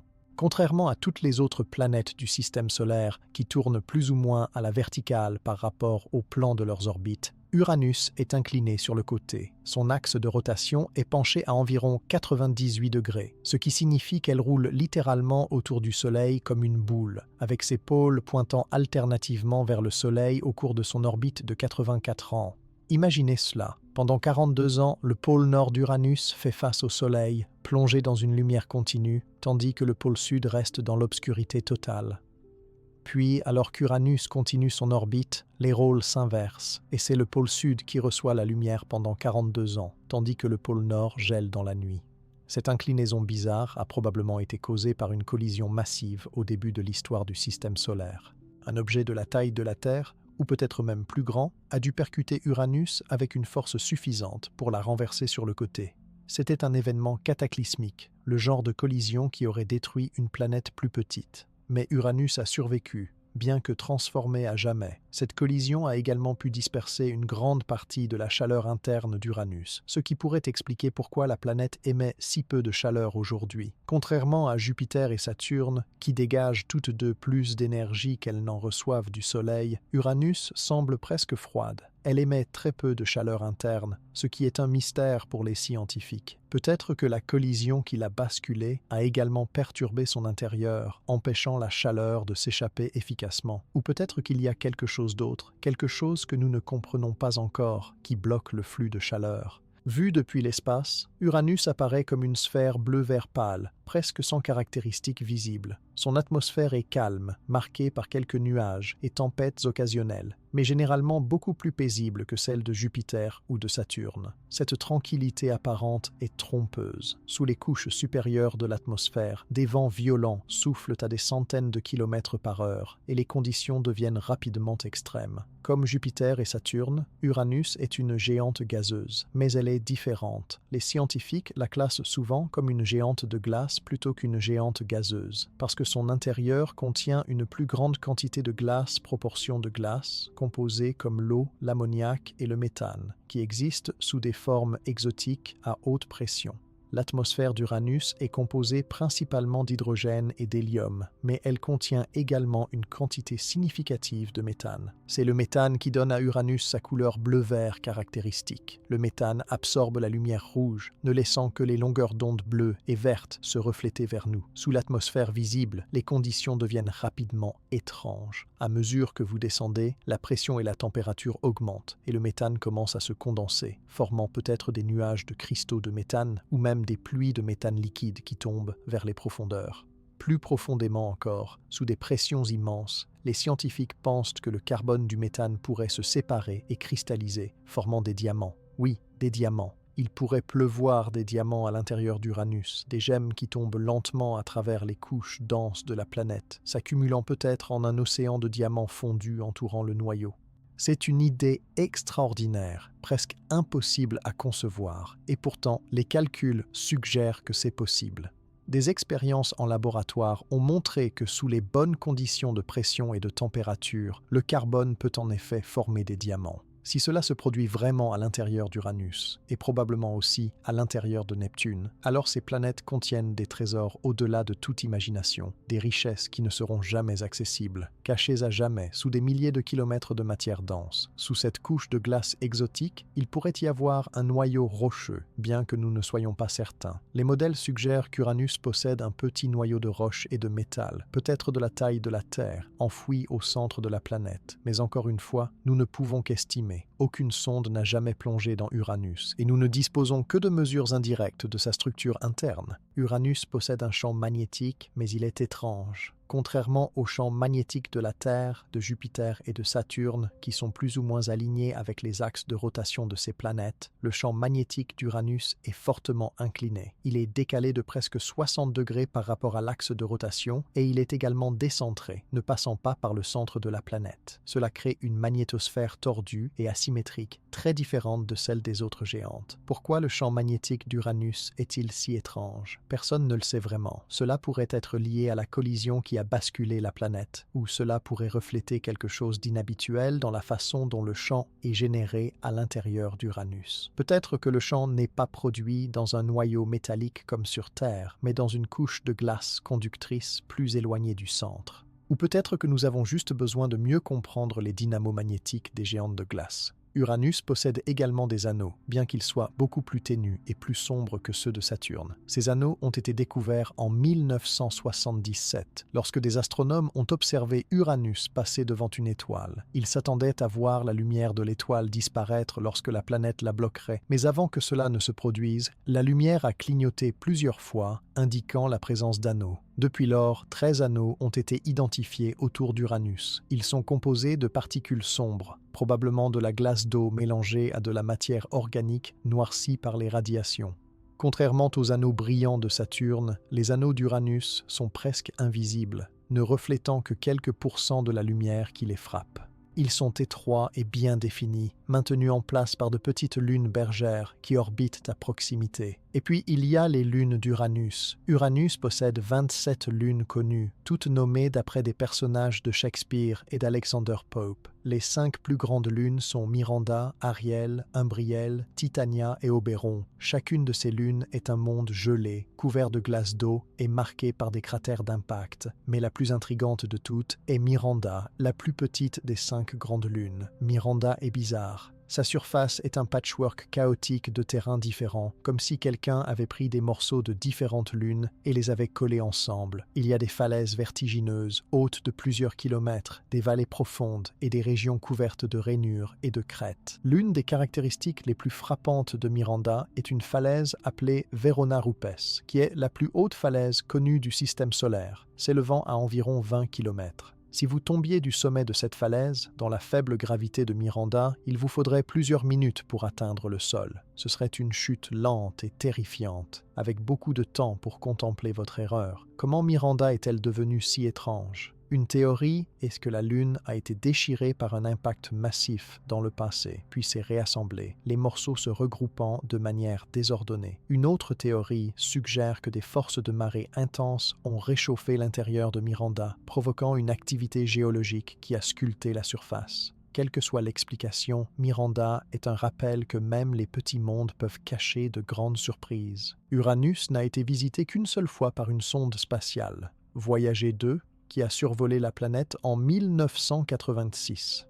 Cette brève rencontre nous a donné nos seules images rapprochées d'Uranus et de ses lunes, et elle a révélé un monde bien plus complexe que nous ne l'avions imaginé. Mais depuis lors, Uranus est resté largement inexploré. Aucune autre mission n'a été envoyée, et la planète reste enveloppée de mystères. Les scientifiques rêvent de retourner sur Uranus avec une sonde orbitale qui pourrait étudier la planète et ses lunes en détail. Peut-être même envoyer une sonde dans l'atmosphère pour mesurer sa composition et sa structure. Mais de telles missions sont coûteuses et prennent du temps à organiser. Pour l'instant, Uranus reste un monde lointain et oublié, tournant lentement sur le côté dans les confins sombres du système solaire. Pourtant, l'étrangeté d'Uranus la rend fascinante. C'est un monde qui défie nos attentes, un monde qui nous rappelle que l'univers est plein de surprises, que chaque planète a son propre caractère, sa propre histoire. Uranus, avec son inclinaison bizarre, son champ magnétique tordu et ses lunes étranges, est un témoignage de la violence et du chaos qui ont façonné notre système solaire. Elle est un monde qui a survécu à une catastrophe, et elle porte les cicatrices de cette catastrophe dans chaque aspect de son être. Au-delà d'Uranus, encore plus loin du Soleil, se trouve Neptune, la 8e et dernière planète de notre système solaire. Neptune est si éloignée qu'elle met 165 ans pour compléter une seule orbite autour du Soleil. Depuis sa découverte en 1846, Neptune n'a pas encore complété 2 orbites complètes. C'est un monde de l'extrême lointain, un endroit où la lumière du soleil est si faible qu'elle ne fournit presque aucune chaleur, où les températures plongent à moins de 200 degrés Celsius et où les vents soufflent plus vite que nulle part ailleurs dans le système solaire. Neptune, comme Uranus, est classée comme une géante de glace. Elle est légèrement plus petite qu'Uranus, mais elle est plus massive, ce qui signifie qu'elle est plus dense. Son intérieur est probablement similaire à celui d'Uranus, avec une atmosphère d'hydrogène et d'hélium enveloppant un manteau épais de glace exotique, eau, ammoniac, méthane, sous des pressions et des températures extrêmes, et peut-être un noyau rocheux au centre. Mais contrairement à Uranus, Neptune est dynamique. Son atmosphère est agitée par des tempêtes puissantes, et la planète émet plus de chaleur qu'elle n'en reçoit du Soleil, ce qui suggère qu'elle possède une source d'énergie interne active.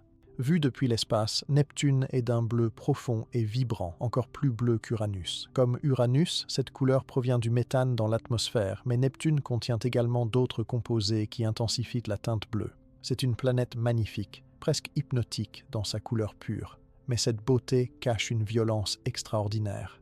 Les vents sur Neptune sont les plus rapides du système solaire, atteignant des vitesses de plus de 2000 km/h. Pourquoi les vents sont-ils si rapides ?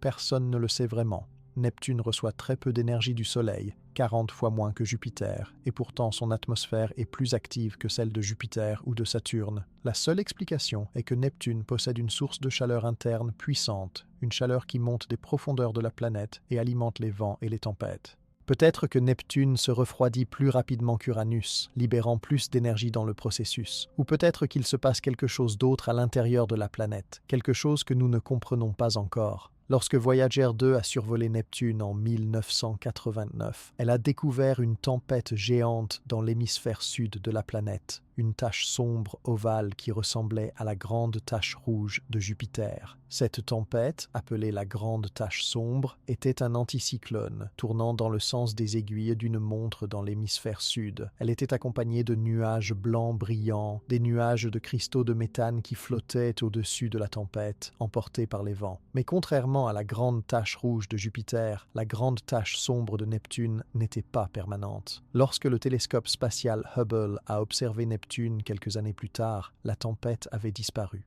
Elle avait tout simplement cessé d'exister. Depuis lors, d'autres taches sombres sont apparues et ont disparu sur Neptune, suggérant que ces tempêtes sont transitoires, se formant et se dissipant au fil des décennies. Pourquoi sont-elles si éphémères? Encore une fois, nous ne le savons pas. L'atmosphère de Neptune est clairement très dynamique, avec des processus qui créent et détruisent rapidement des structures à grande échelle.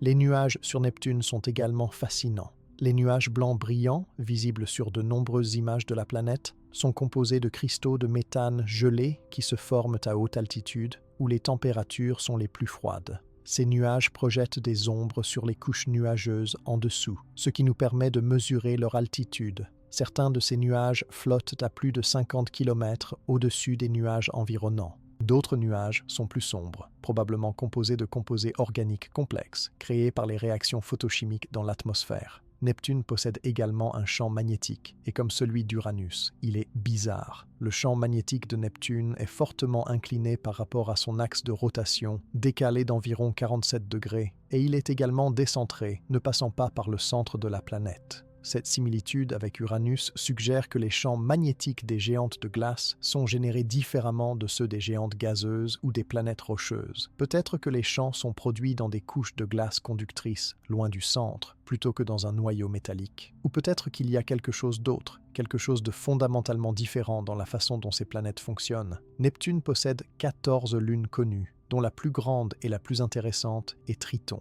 Triton est extraordinaire pour plusieurs raisons.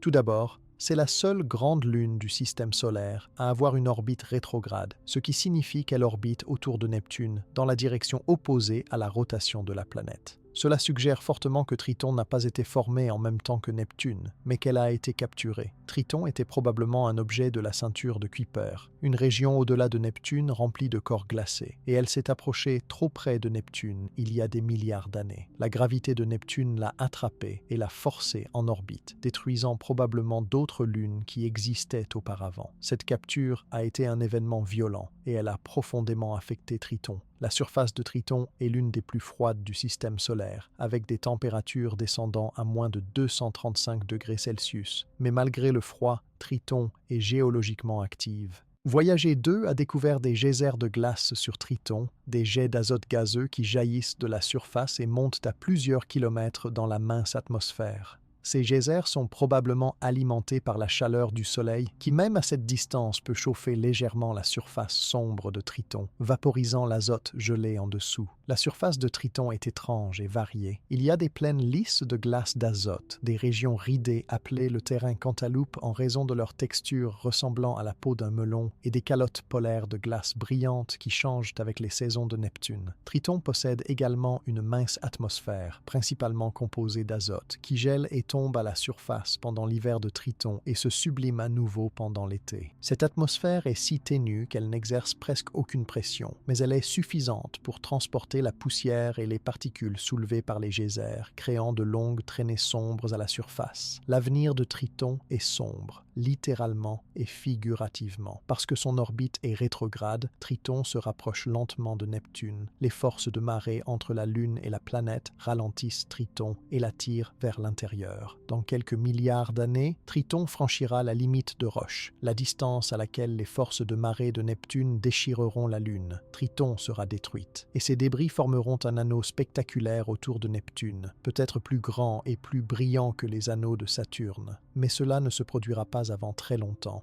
et pour l'instant, Triton continue son orbite solitaire, un monde capturé, condamné, mais toujours magnifique. Neptune possède également des anneaux, bien qu'ils soient encore plus ténus que ceux d'Uranus. Ces anneaux ont été confirmés par Voyager 2, et ils sont composés de particules sombres, probablement de la glace mélangée à de la matière organique. Les anneaux de Neptune sont inégaux, avec des arcs lumineux dans certaines parties et des sections presque vides ailleurs. Ces arcs sont probablement maintenus en place par la gravité de petites lunes qui orbitent à proximité. Neptune, comme Uranus, est un monde que nous avons à peine commencé à explorer. Voyager d'eux nous a donné un aperçu fascinant lors de son survol rapide. Mais depuis lors, Neptune est resté inexploré. Les scientifiques aimeraient retourner sur Neptune avec une sonde orbitale, mais de telles missions sont difficiles et coûteuses. Neptune est si loin qu'il faut plus de 10 ans pour qu'un vaisseau spatial l'atteigne, et une fois là-bas, la faible lumière du Soleil rend difficile l'utilisation de panneaux solaires pour alimenter les instruments. Les futures missions vers Neptune devront probablement utiliser des générateurs thermoélectriques à radioisotopes, des sources d'énergie nucléaire qui produisent de l'électricité à partir de la chaleur de la désintégration radioactive. Mais malgré ces défis, Neptune vaut la peine d'être étudié. C'est un monde de mystère, un monde qui défie nos attentes à chaque tournant. Pourquoi son atmosphère est-elle si active? D'où vient sa chaleur interne? Comment son champ magnétique est-il généré? Pourquoi ces tempêtes sont-elles si éphémères? Toutes ces questions attendent des réponses, et la seule façon de les trouver est de retourner sur Neptune et de l'étudier en détail. Neptune est également importante parce qu'elle nous aide à comprendre les planètes qui orbitent autour d'autres étoiles. De nombreuses exoplanètes découvertes jusqu'à présent sont des géantes de glace, similaires à Neptune en taille et en composition. En étudiant Neptune, nous pouvons en apprendre davantage sur ces mondes lointains, sur la façon dont ils se forment, sur ce qui se passe dans leurs atmosphères et sur ce qui les rend uniques. Neptune est notre exemple local d'une géante de glace, et elle est un laboratoire naturel pour comprendre ce type de planète. Maintenant que nous avons exploré les atmosphères, les tempêtes et les lunes des géantes gazeuses, il est temps de poser une question plus profonde. Que se passe-t-il vraiment à l'intérieur de ces mondes? Nous avons parlé des couches supérieures, des nuages et des vents, mais qu'en est-il des profondeurs? Qu'y a-t-il sous les tempêtes et les bandes nuageuses, dans les régions que nous ne pouvons jamais voir, où la pression est si grande et la température si élevée que la matière elle-même se comporte de manière étrange? Les géantes gazeuses cachent des secrets dans leur profondeur, des secrets que nous commençons à peine à entrevoir grâce aux modèles informatiques et aux rares mesures que nous pouvons obtenir. Le voyage vers l'intérieur d'une géante gazeuse n'est pas simplement une descente à travers des couches de gaz de plus en plus denses. C'est une plongée dans des états de la matière que nous ne rencontrons jamais sur Terre, des conditions si extrêmes qu'elles défient notre intuition. Prenons Jupiter comme exemple. Si vous pouviez descendre à travers son atmosphère, vous passeriez d'abord par les nuages visibles, puis par des couches plus chaudes et plus denses. À environ 1000 km sous les nuages, la pression atteint des milliers d'atmosphères et la température grimpe à plusieurs milliers de degrés. Ici, l'hydrogène n'est plus un gaz ordinaire. Il devient un fluide supercritique, un état où il n'y a plus de distinction entre gaz et liquide.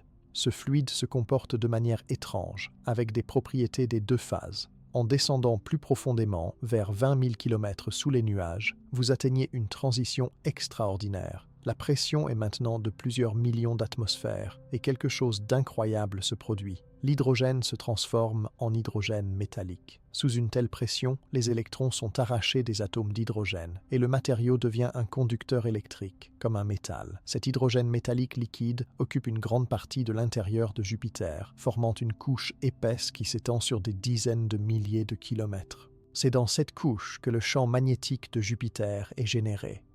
Le mouvement de l'hydrogène métallique conducteur, entraîné par la rotation rapide de la planète et par des courants de convection, crée des courants électriques, et ces courants génèrent le champ magnétique massif qui entoure Jupiter. Mais l'hydrogène métallique n'est pas seulement théorique. Des expériences en laboratoire ont réussi à créer de l'hydrogène métallique, bien que seulement pendant de très brèves périodes et sous des pressions extrêmes.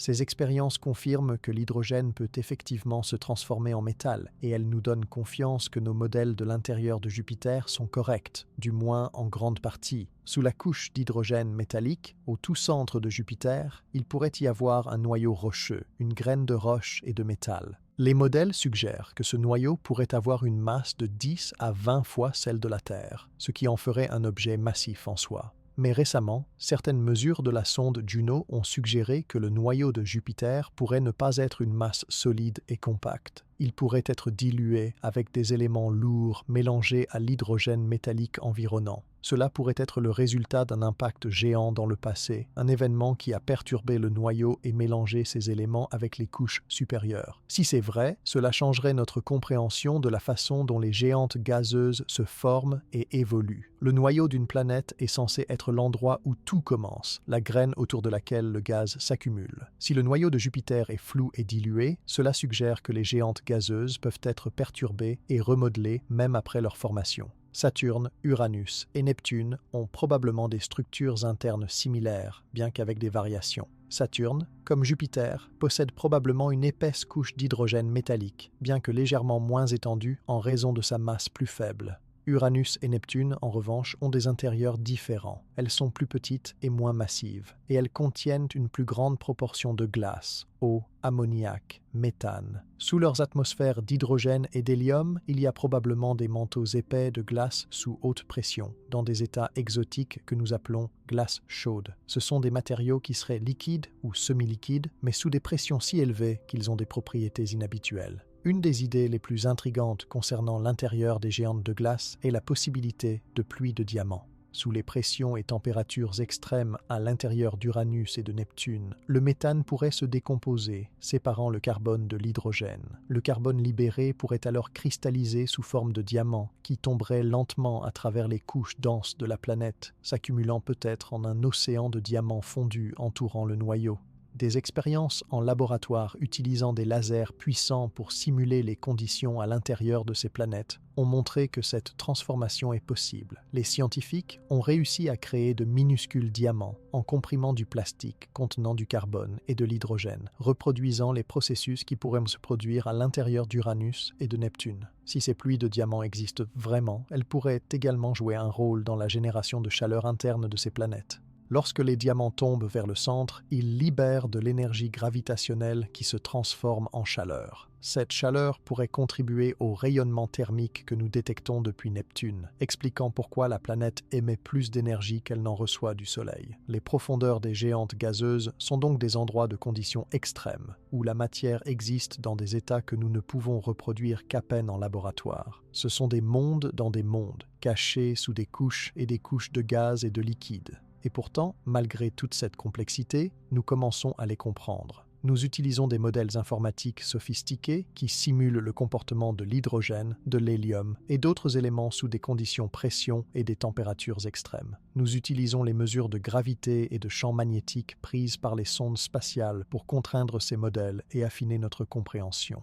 Et petit à petit, nous assemblons une image de ce qui se passe vraiment à l'intérieur de ces géants. Une des grandes questions qui reste sans réponse est de savoir comment les géantes gazeuses se sont formées. La théorie traditionnelle suggère qu'elles ont commencé comme de petits noyaux rocheux, formés par l'accrétion de matériaux solides dans le disque protoplanétaire qui entourait le jeune Soleil. Une fois qu'un noyau atteignait environ 10 fois la masse de la Terre, sa gravité devenait suffisamment forte pour commencer à attirer le gaz environnant. L'hydrogène et l'hélium du disque tombaient sur le noyau, s'accumulant rapidement jusqu'à ce que toute la masse de la géante gazeuse soit assemblée. Ce processus devait se produire rapidement, avant que le gaz du disque ne soit dispersé par le vent solaire ou d'autres processus, ce qui donne une fenêtre de quelques millions d'années seulement. Mais cette théorie a des problèmes. Par exemple, elle a du mal à expliquer la formation de Jupiter si loin du Soleil, où les matériaux solides étaient moins abondants et où l'accrétion aurait dû être plus lente. Une théorie alternative suggère que les géantes gazeuses pourraient se former directement à partir de l'effondrement gravitationnel de régions denses du disque protoplanétaire, sans avoir besoin d'un noyau rocheux pour commencer. Cette théorie, appelée instabilité du disque, est encore débattue et il est possible que les deux mécanismes aient joué un rôle. Peut-être Jupiter s'est-elle formée par instabilité du disque, tandis que Saturne, Uranus et Neptune se sont formés par accrétion de noyaux. Les observations d'exoplanètes, des planètes orbitant autour d'autres étoiles, compliquent encore l'image. Nous avons découvert des géantes gazeuses, appelées Jupiter chaud, qui orbitent très près de leurs étoiles, bien plus près que Mercure ne l'est du Soleil. Ces planètes ne peuvent pas s'être formées là où elles se trouvent maintenant, car il aurait fait trop chaud pour que le gaz s'accumule.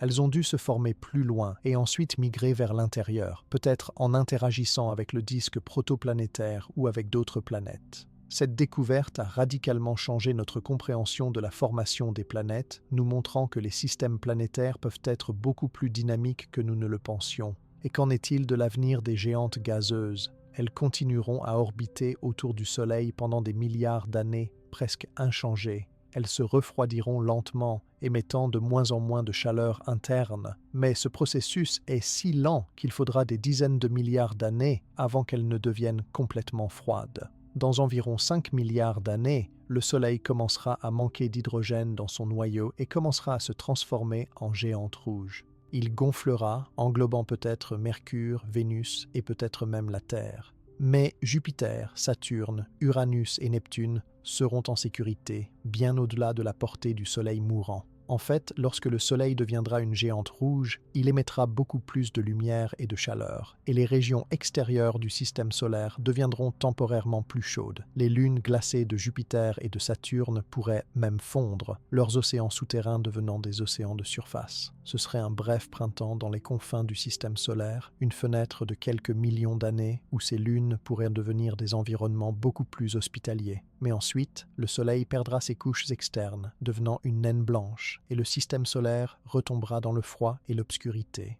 Nous avons parcouru un long chemin ensemble, voyageant de Jupiter à Neptune, explorant des mondes de tempêtes géantes, d'océans cachés, de lunes étranges et de profondeurs mystérieuses.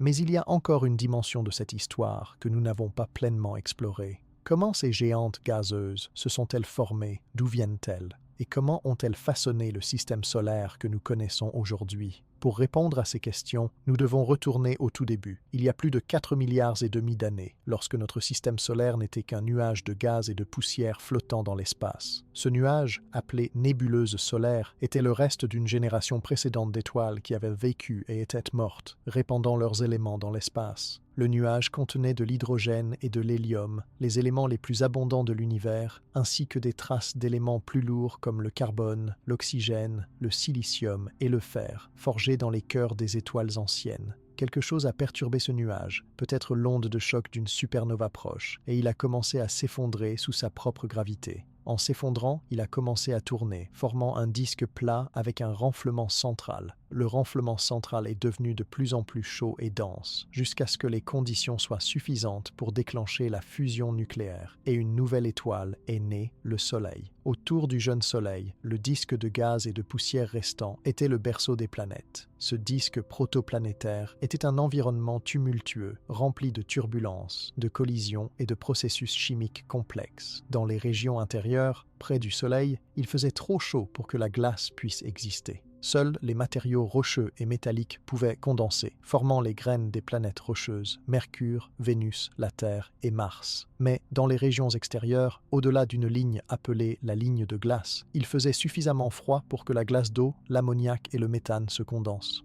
Cela signifiait qu'il y avait beaucoup plus de matériaux solides disponibles dans les régions extérieures, et c'est là que les géantes gazeuses ont pu se former. Le processus a probablement commencé avec l'accrétion de petits grains de poussière et de glace qui se sont collés les uns aux autres par des forces électrostatiques et des collisions douces. Ces grains ont formé des agrégats de plus en plus gros, appelés planétésimaux, qui pouvaient avoir des tailles allant de quelques mètres à plusieurs kilomètres. Les planétésimaux ont continué à entrer en collision et à fusionner, formant des protoplanètes, des objets de la taille de la Lune ou de Mars. À ce stade, la gravité est devenue le moteur dominant et les protoplanètes ont commencé à attirer tout ce qui se trouvait à proximité. Dans les régions extérieures du disque, où les matériaux étaient plus abondants, certaines protoplanètes ont grandi rapidement. Lorsqu'une protoplanète atteignait environ 10 masses terrestres, sa gravité devenait suffisamment forte pour commencer à attirer non seulement les solides, mais aussi le gaz du disque environnant. L'hydrogène et l'hélium, qui constituaient la majeure partie du disque, ont commencé à tomber sur la protoplanète, s'accumulant en couches de plus en plus épaisses. Ce processus s'est accéléré de manière exponentielle. Plus la planète devenait massive, plus elle pouvait attirer de gaz, et plus elle attirait de gaz, plus elle devenait massive. En quelques millions d'années seulement, Jupiter s'est formé, accumulant une masse de plus de 300 fois celle de la Terre. Saturne a suivi un chemin similaire, bien qu'elle ait atteint une masse légèrement inférieure, environ 45 masses terrestres. Uranus et Neptune, formés plus loin du Soleil où le disque était moins dense, n'ont pas accumulé autant de gaz. Elles sont restées plus petites, avec des masses d'environ 14 et 17 masses terrestres respectivement, et leurs intérieurs contiennent une plus grande proportion de glace par rapport à l'hydrogène et à l'hélium. Mais la formation des géantes gazeuses n'a pas été un processus paisible. À mesure que ces planètes grandissaient, elles ont perturbé le disque protoplanétaire autour d'elles. Leur gravité a créé des vagues de densité dans le disque, des spirales qui ont repoussé le gaz et la poussière. Ces interactions ont provoqué la migration des planètes. Jupiter, par exemple, a probablement migré vers l'intérieur du système solaire pendant un certain temps, s'approchant du Soleil, avant d'être repoussé vers l'extérieur par l'interaction avec Saturne. Ce balai gravitationnel, appelé le modèle de Nice, a eu des conséquences profondes pour le reste du système solaire. La migration de Jupiter a perturbé les orbites des planétésimaux et des protoplanètes dans les régions intérieures, provoquant une période de bombardement intense. Certains de ces objets ont été éjectés du système solaire, d'autres ont été envoyés vers les planètes intérieures où ils ont contribué à la formation de la Terre et des autres planètes rocheuses. C'est peut-être pendant cette période, appelée le grand bombardement tardif, que l'eau a été apportée sur Terre par des comètes et des astéroïdes venus des régions extérieures. Si c'est vrai, alors nous devons notre existence et l'existence de nos océans aux géantes gazeuses et à leur danse gravitationnelle. Uranus et Neptune ont également été affectés par ces interactions. Elles se sont probablement formées plus près du Soleil qu'elles ne le sont maintenant, peut-être entre les orbites de Jupiter et de Saturne, mais les perturbations gravitationnelles les ont poussées vers l'extérieur, vers les confins froids du système solaire. Leur migration a également dispersé les objets de la ceinture de Kuiper, une région au-delà de Neptune remplie de corps glacés, précurseurs des comètes. Certains de ces objets ont été envoyés vers l'intérieur, contribuant au grand bombardement tardif, tandis que d'autres ont été éjectés vers le nuage d'Oort, une sphère lointaine de comètes qui entoure le système solaire à des distances de dizaines de milliers d'unités astronomiques. Les géantes gazeuses ont donc joué un rôle crucial dans la sculpture du système solaire. Elles ont nettoyé les régions entre leurs orbites, capturant ou éjectant les planétésimaux et les petits corps. Elles ont fourni de l'eau et des matériaux organiques aux planètes intérieures, et elles continuent de protéger les planètes intérieures en déviant ou en capturant les comètes et les astéroïdes qui pourraient autrement nous frapper. Sans Jupiter en particulier, la Terre aurait probablement été bombardée beaucoup plus fréquemment et la vie aurait eu beaucoup plus de mal à émerger et à se développer. Mais la formation des géantes gazeuses soulève également des questions philosophiques plus profondes. Pourquoi notre système solaire est-il configuré de cette manière? Pourquoi avons-nous 4 géantes gazeuses dans les régions extérieures et 4 planètes rocheuses dans les régions intérieures? Est-ce que tous les systèmes planétaires se forment de cette manière ou sommes-nous uniques? Les observations d'exoplanètes nous ont montré que notre système solaire est en fait assez inhabituel.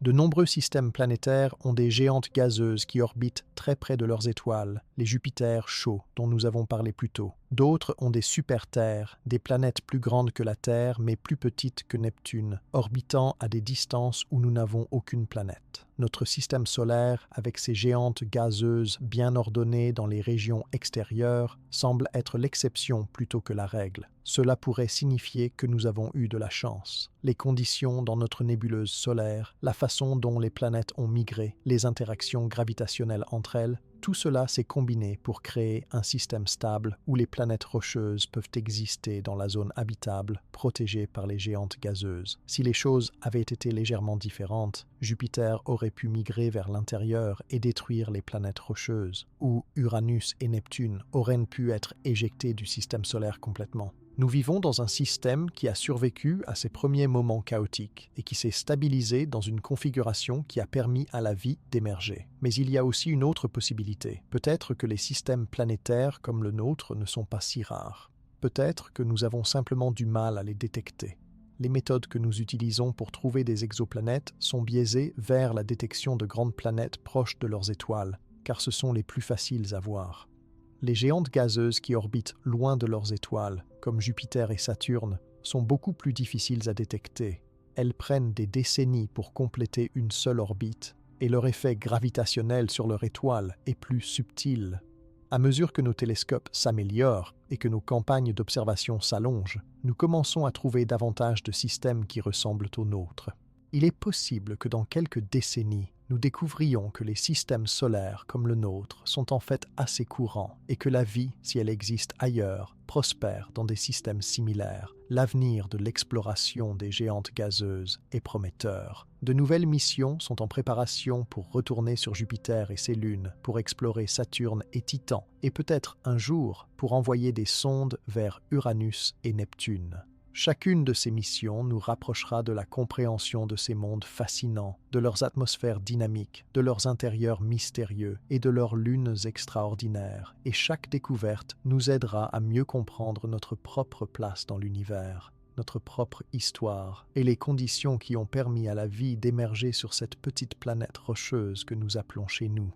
Nous voici arrivés à la fin de ce voyage, à travers les géantes gazeuses, ces colosses silencieux qui règnent sur les régions extérieures de notre système solaire. Nous avons exploré Jupiter et ses tempêtes séculaires, ses lunes glacées, cachant peut-être de la vie dans leurs océans souterrains. Nous avons admiré les anneaux fragiles et éphémères de Saturne, et nous avons plongé dans les lacs de méthane de Titan. Nous avons rencontré Uranus, la planète basculée sur le côté, et Neptune, le monde des vents les plus rapides et des tempêtes les plus mystérieuses. Nous avons imaginé ce qui se cache dans les profondeurs de ces planètes, des océans d'hydrogène métallique, des pluies de diamants et des noyaux rocheux dilués, et nous avons retracé leur histoire, depuis leur formation dans un disque protoplanétaire jusqu'à leur rôle dans la sculpture du système solaire que nous connaissons. Mais peut-être que la leçon la plus importante de ce voyage n'est pas seulement scientifique. C'est une leçon d'humilité et d'émerveillement. Ces mondes nous rappellent à quel point notre univers est vaste et étrange. Ils nous montrent que même dans notre propre système solaire, il y a des endroits qui défient notre imagination, des environnements si différents de la Terre que nous avons du mal à les concevoir.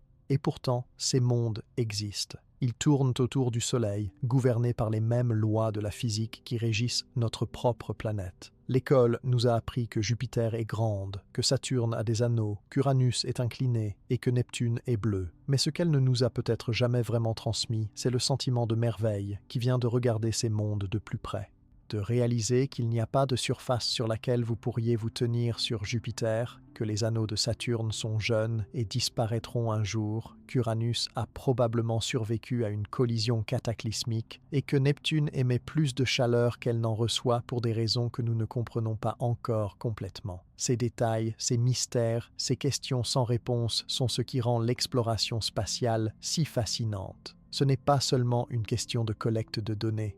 C'est une quête de compréhension, un désir de savoir ce qui se cache au-delà de notre horizon, de toucher du bout des doigts les secrets de l'univers.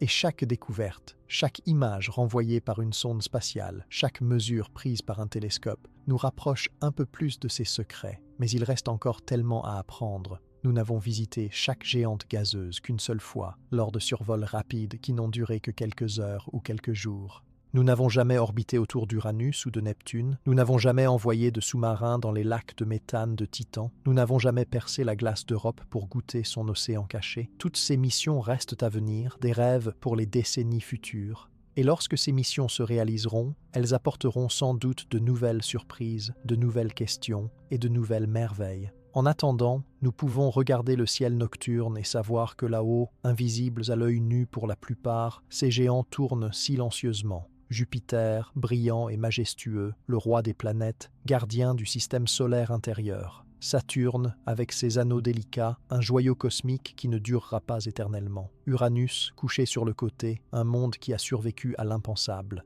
Et Neptune, bleu profond et tempétueux, le dernier avant-poste planétaire avant les confins glacés de la ceinture de Kuiper et du nuage d'Oort. Chacun de ces mondes est une invitation à se demander ce qui pourrait exister ailleurs dans l'univers. Si notre système solaire peut contenir une telle diversité, une telle étrangeté, alors qu'en est-il des milliers d'autres systèmes planétaires que nous avons découverts autour d'autres étoiles? Combien d'autres Jupiters chauds orbitent près de leur soleil, leurs atmosphères cuites par la chaleur intense? Combien de super-terres, des mondes plus grands que le nôtre mais plus petits que Neptune, abritent peut-être des océans profonds ou des continents luxuriants? Combien de titans, avec leurs atmosphères épaisses et leurs cycles de méthane, pourraient être des berceaux de formes de vie exotiques que nous ne pouvons même pas imaginer? L'univers est vaste au-delà de toute compréhension. Notre galaxie, la Voie lactée, contient des centaines de milliards d'étoiles.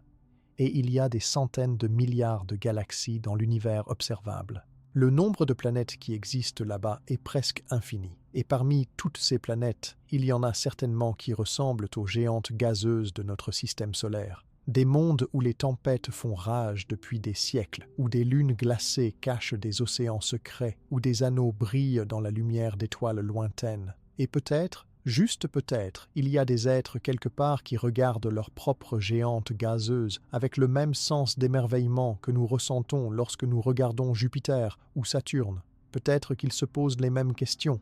D'où viennent ces mondes? Comment se sont-ils formés? Que se passe-t-il dans leur profondeur? Et y a-t-il quelqu'un d'autre là-bas qui se pose les mêmes questions? Nous ne connaissons pas encore les réponses à ces questions. Mais le fait que nous puissions les poser, le fait que nous puissions construire des télescopes et des sondes spatiales pour explorer ces mondes, le fait que nous puissions utiliser notre esprit pour comprendre les lois de la physique qui les gouvernent, tout cela est extraordinaire. Nous sommes des créatures de cette petite planète rocheuse, née d'étoiles mortes, et pourtant nous pouvons regarder vers les cieux et comprendre ce que nous voyons. Nous pouvons envoyer des messagers vers les planètes lointaines et recevoir leurs images et leurs mesures. Nous pouvons toucher, ne serait-ce qu'intellectuellement, des mondes que nous ne visiterons jamais en personne. Et peut-être que c'est là la plus grande leçon des géantes gazeuses. Elles nous rappellent que nous faisons partie de quelque chose de bien plus grand que nous-mêmes. Nous ne sommes pas séparés de l'univers. Nous en sommes une partie. Les atomes dans nos corps ont été forgés dans les cœurs d'étoiles anciennes. L'eau dans nos cellules pourrait avoir été apportée sur Terre par des comètes venues des confins du système solaire. Nous sommes, littéralement, faits de poussière d'étoiles, et nous sommes connectés à chaque planète, à chaque lune, à chaque étoile de l'univers par cette origine commune. Alors, lorsque vous regardez vers le ciel nocturne et que vous voyez Jupiter briller comme une étoile brillante, ou lorsque vous pointez un télescope vers Saturne et que vous voyez ses anneaux pour la première fois, rappelez-vous que vous regardez non seulement des objets lointains, mais des parties de votre propre histoire. Ces mondes sont nos cousins, nos voisins dans le vaste océan cosmique. Ils ont été formés à partir de la même nébuleuse qui a donné naissance au Soleil et à la Terre. Ils ont traversé les mêmes milliards d'années d'histoire et ils continueront à tourner longtemps après que nous, en tant qu'espèce, aurons disparu. Cette perspective peut sembler vertigineuse et c'est normal. L'univers est immense et nous sommes petits. Mais cette petitesse n'est pas une faiblesse, c'est une force.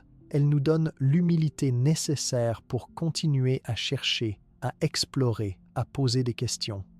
Elle nous rappelle qu'il y a toujours plus à apprendre, toujours plus de mystères à résoudre, toujours plus de merveilles à découvrir. Les géantes gazeuses ne sont pas seulement des planètes, elles sont des symboles de tout ce que nous ne savons pas encore, de tout ce qui reste à explorer. Elles sont des invitations à rêver, à imaginer, à repousser les limites de notre compréhension. Et tant qu'il y aura des humains pour regarder vers le ciel et se demander ce qui se trouve là-haut, ces mondes continueront à nous inspirer. Alors, que vous soyez en train de vous endormir maintenant, ou que vous écoutiez ceci pendant un long voyage, ou simplement que vous vous détendiez à la fin d'une longue journée, emportez avec vous cette pensée.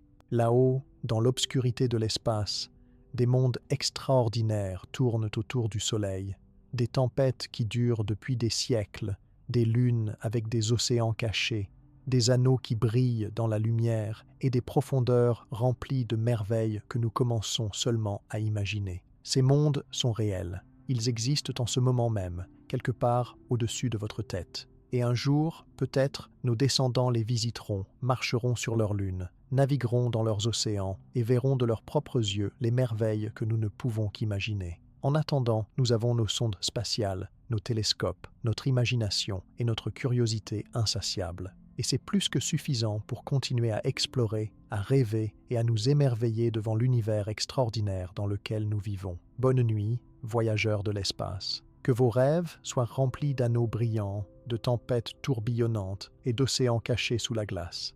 Et que vous vous réveilliez demain avec le même sens d'émerveillement qui nous pousse depuis toujours à lever les yeux vers les étoiles et à nous demander ce qui pourrait se trouver au-delà de notre horizon. Les géantes gazeuses attendent, silencieuses et majestueuses, dans les profondeurs de notre système solaire, et elles continueront à attendre, gardant leurs secrets, jusqu'à ce que nous soyons prêts à venir les découvrir. L'univers est patient, il a tout le temps du monde, et nous aussi, si nous choisissons de prendre ce temps, de ralentir, d'écouter et de regarder vraiment ce qui se trouve là-haut, parce que dans ces mondes lointains, dans ces géants de gaz et de glace, se trouvent les réponses à certaines de nos questions les plus profondes. D'où venons-nous ? Comment notre système solaire s'est-il formé? Sommes-nous seuls? Et peut-être, juste peut-être, en explorant ces mondes, nous découvrirons également quelque chose sur nous-mêmes, sur notre place dans le cosmos, sur ce que signifie être humain dans un univers si vaste et si ancien. Les géantes gazeuses ne sont pas seulement des planètes, elles sont des miroirs reflétant notre propre curiosité, notre propre désir de comprendre et d'explorer. Elles sont des enseignants nous montrant l'immensité de l'univers et l'incroyable diversité des mondes qui existent. Et elles sont des compagnons, tournant silencieusement autour du même soleil que nous, partageant cette petite région de la galaxie que nous appelons chez nous. Reposez-vous maintenant et laissez ces pensées flotter doucement à travers votre esprit. Les géantes gazeuses continueront leur danse cosmique, que vous dormiez ou que vous soyez éveillé. Et demain, quand vous ouvrirez les yeux, elles seront toujours là, attendant d'être explorées, attendant de révéler leurs secrets. L'univers est immense, mais il est aussi accessible à chacun de nous à travers notre imagination, notre curiosité et notre désir de comprendre. Dormez bien, explorateurs, les étoiles veillent sur vous.